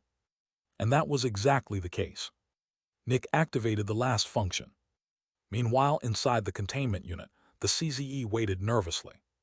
He didn't know what would come, but he knew it had to be bad. As more time passed, he started breathing heavily, growing even more nervous. He began to sweat and felt a stinging pain at the back of his neck. The fear intensified, and soon he was holding the back of his neck in pain. More and more panic entered his mind. He felt like he was about to die. He would die. That was when he noticed something. His Zephyx storage was dropping. He was losing Zephyx. And then he realized what was going on. There's almost no prefix in here. He immediately attacked the containment unit, but it barely reacted. Outside, Nick watched a small barrier appear around it, canceling out the vibrations. Several minutes later, the CZE was critically low on Zephyx. He had no energy. He couldn't even properly move anymore. He just lay in the middle of the containment unit, hastily gasping for air. He felt like he was asphyxiating. He needed prefix. Without it, he would die. For a powerful extractor, prefix was to them what air was to normal people. When the body noticed it couldn't produce its own energy, it sent a signal of absolute panic. If he stayed here, he would die. It was no different from drowning. The CZE's Zephyx storage hit rock bottom, and his expenditure equalized with his production. As long as he didn't move, his body could generate enough Zephyx to survive. And yet the panic and terror kept attacking him. He needed to escape. Finally, the CZE grasped the true terror of penance. He'd be drowning for 10 years. The only worse thing would be the nightmare's influence. Luckily, the containment unit had lights. 10 years of drowning. That was his punishment. Survive 10 years of it, and he'd return to a relatively normal life as one of Aegis' conscripts. He'd be able to see his family again. As long as he stayed alive, Aegis would protect them. It was so difficult. So hard. But he'd do his best to persevere. It was just 10 years. That was all he had to wait out. Every second that passed was one less to endure. Even while thinking about time passing, more of it passed. This wouldn't go on forever. Aegis kept its promises. 1 second. 2 seconds. 3 seconds. He was slowly getting closer to release. The urge to speak the sentence was overwhelming, but he kept going. There was hope on the horizon. While the CZE suffered through the perpetual sensation of drowning, Nick waited outside. The containment unit stopped shaking, and Nick's Zephyx production increased tremendously. Naturally, this containment unit could isolate prefix. Of course, Nick had set it to let just enough through that a hero of the CZE's power could barely survive and stay conscious. After watching it for a couple more minutes, Nick turned into mist and collapsed the tunnel. The cave he dug caved in completely, burying the containment unit under kilometers of dirt. On the surface, Nick still felt his improved Zephyx generation. Keep hope in your heart. The more hopeful you are, the more humanity benefits from you. There was no way to tell time inside the containment unit, and isolation warped time perception tremendously. Nick would never let the CZE out again. He would remain inside until he died of old age or spoke the sentence. With his warped time perception, the CZE could stay inside for 50 years and still believe fewer than 10 had passed. This was his penance, his payback to humanity. He would drown until he gave up. And during that time, he would make Nick stronger. I have to save humanity, Nick thought with reinforced motivation. But I must not lose my humanity in the process. He deserves this, but many others don't. I can only use this on people who sold their humanity to humanity's enemy. And then Nick left. The wasteland was silent. It looked like any other spot. And yet deep beneath the surface, someone suffered unimaginably. But he would keep holding on. After all, there was hope on the horizon. At some point, he would get out. He would not stay in here forever. Chapter 759. Over the next 3 years, Nick captured a couple of demons, delivered to Aegis, and 3 more hero traders.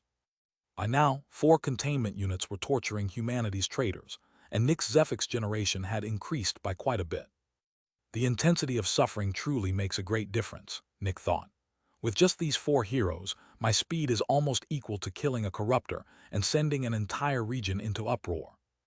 Originally, with just the guards, Nick estimated he'd become a peak demon at 130. But with the new intensity, he believed he'd advance around 105. The faster I advance, the faster I can help humanity. Naturally, while capturing traders and specters, Nick also spent time with the suppressed adversary. Sadly, not much progress had been made these past couple of years, since they were getting into the truly difficult stuff. Making star energy with a portable device was brutally difficult.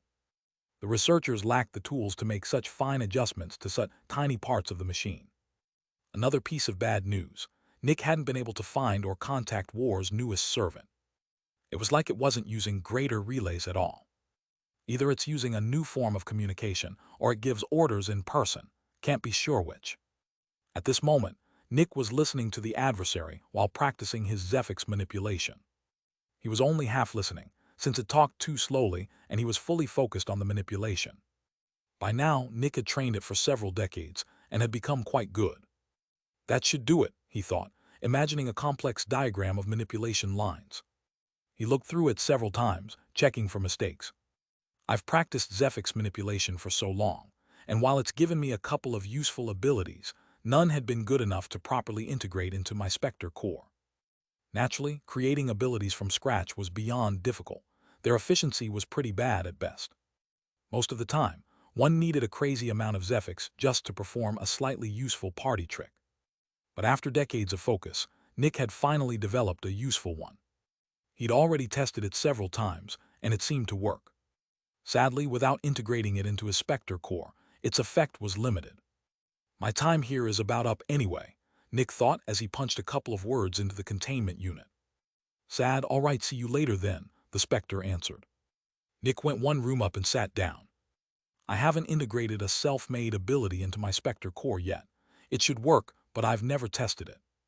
Nick closed his eyes and focused on his Specter core. In his mind, he saw an extremely complex and almost endless pattern of manipulation lines. He knew what a couple of them did, but most were completely alien to him. If analyzing how Specters achieve something were that easy, everyone could have whatever ability they wanted. Probably only shields have the mental capacity to properly analyze these natural manipulation lines. In Nick's mind, the Specter core unwrapped into a long oval diagram. It was so gigantic and complex. 6 complex diagrams traveled out from a single point, the center of Nick's Specter core. 2 were further split in 2, taking up more space than the others. Those are from the Nightmare and the Maw. Technically, they only gave me one ability each, but that ability has different effects. Nick looked around. There's so much space left. I could probably fit over 50 more of these in here. However, my primary diagrams will probably grow when I advance. I should place my new ability somewhere that won't interfere with the others' growth. In Nick's mind, a new diagram appeared above his right arm. It was extremely complex, but compared to the others, this was barely anything. Its entire side was probably less than 1% of any of these abilities. Complexity, efficiency, effectiveness, Nick thought. Each of these 3 impacts the others.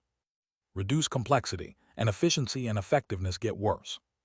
Increase efficiency, and complexity increases while effectiveness decreases. Increase effectiveness, and efficiency suffers while the ability grows more complex. Nick looked at the gigantic diagrams. These are complex beyond imagination, but that makes their effectiveness and efficiency top-notch. For what they do, they barely need any Zephyx. But that makes them almost impossible to understand. I don't know how many people in history managed it, but it couldn't have been many. Most likely, only the level 9 extractors of the enlightened ones could. Nick looked back at his own diagram. Compared to these, mine is just a kid's drawing. Nick sighed. That's the power of the sun. Since the sun grants Specters these abilities, it must understand them. Yet the sun doesn't seem conscious or intelligent. It's just a machine. This means the aliens know how these work, and they built a machine that could just assign such complex abilities to Specters. And humans are just copying them with their Zephyx synchronizer. That's also why a human's abilities barely improve with power. They're static. The only difference power makes is how much Zephyx a human can push through the diagrams. But Specter's abilities improve. Why the sun, obviously. It doesn't interact with Zephyx synchronizers, but it interacts with Specter cores. It advances Specter's abilities as they grow more powerful. Nick looked at his diagram for a while. Then he put it down beside the base of the nightmare's ability. Nick's diagram had already ended, where the nightmares had just barely started to prepare. Chapter 760. As Nick put the diagram down, he felt something happening at the back of his neck. Quite some pain went through him, but he could deal with it. Looking at the canvas that was his unfurled Specter core, he saw his diagram lighting up. Its base shone in bright yellow light, almost like it was burning into the canvas. Within the next 10 seconds, the whole diagram shone in a wave, starting at the bottom. Eventually, the wave washed through it entirely before vanishing.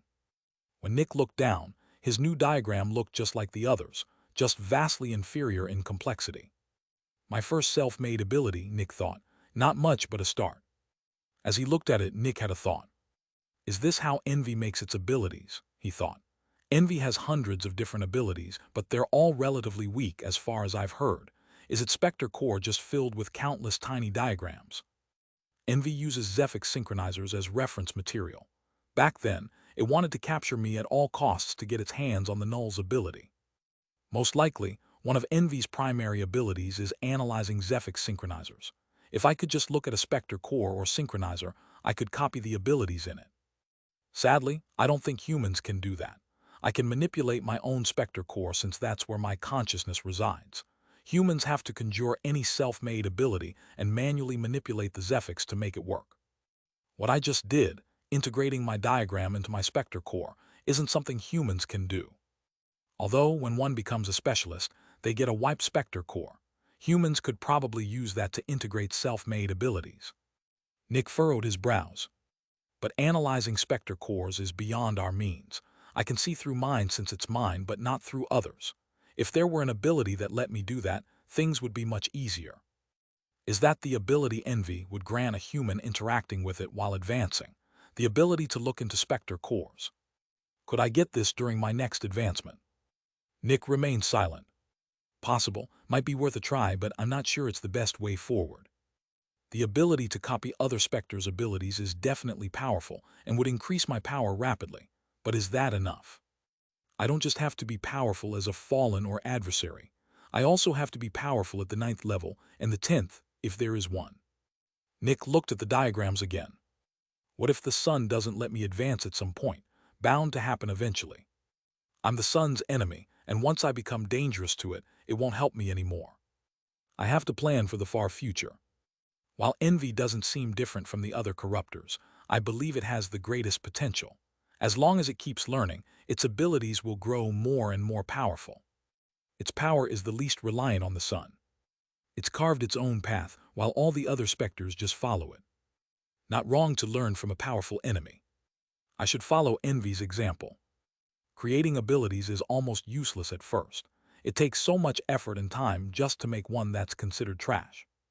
But with enough work, it can break open the sky. When you copy, you can only become equal to the most powerful being. Self-actualization is the only way to become superior. Nick looked at his new diagram for a bit before leaving his mental space. He found himself back in the real world and stood up. I should put my newest ability to the test. If it works as envisioned, it'll make it much easier to find traitors and hidden Specters. Nick left the central pillar beneath Crimson City and entered the actual city. Then he focused on a normal person walking down the street and activated his new ability. Nick's Zephyx ran through the diagram, and he felt it drain. Luckily, since this was just a normal person, the drain wasn't bad. I really need to take a shit. These words appeared in Nick's mind as he watched the man, walking briskly, ass cheeks clenched. Fuck, where's the next toilet? I'm not sure I can make it home. The man's thoughts appeared in Nick's mind.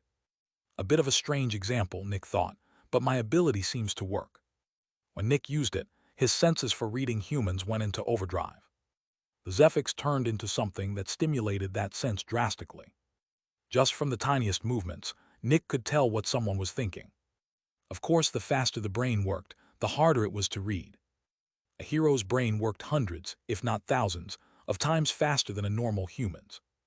However, that was also exactly why Nick could read a normal person's thoughts.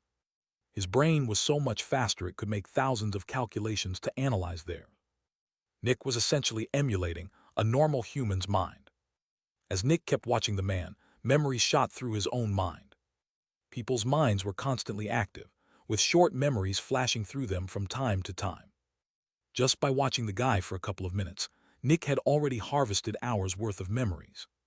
He saw the man's family, what he thought about them, his job, and what he planned to do next, assuming he survived the walk home without a mishap. It works pretty well on normal humans, Nick thought. Now, I should test it on a couple of extractors.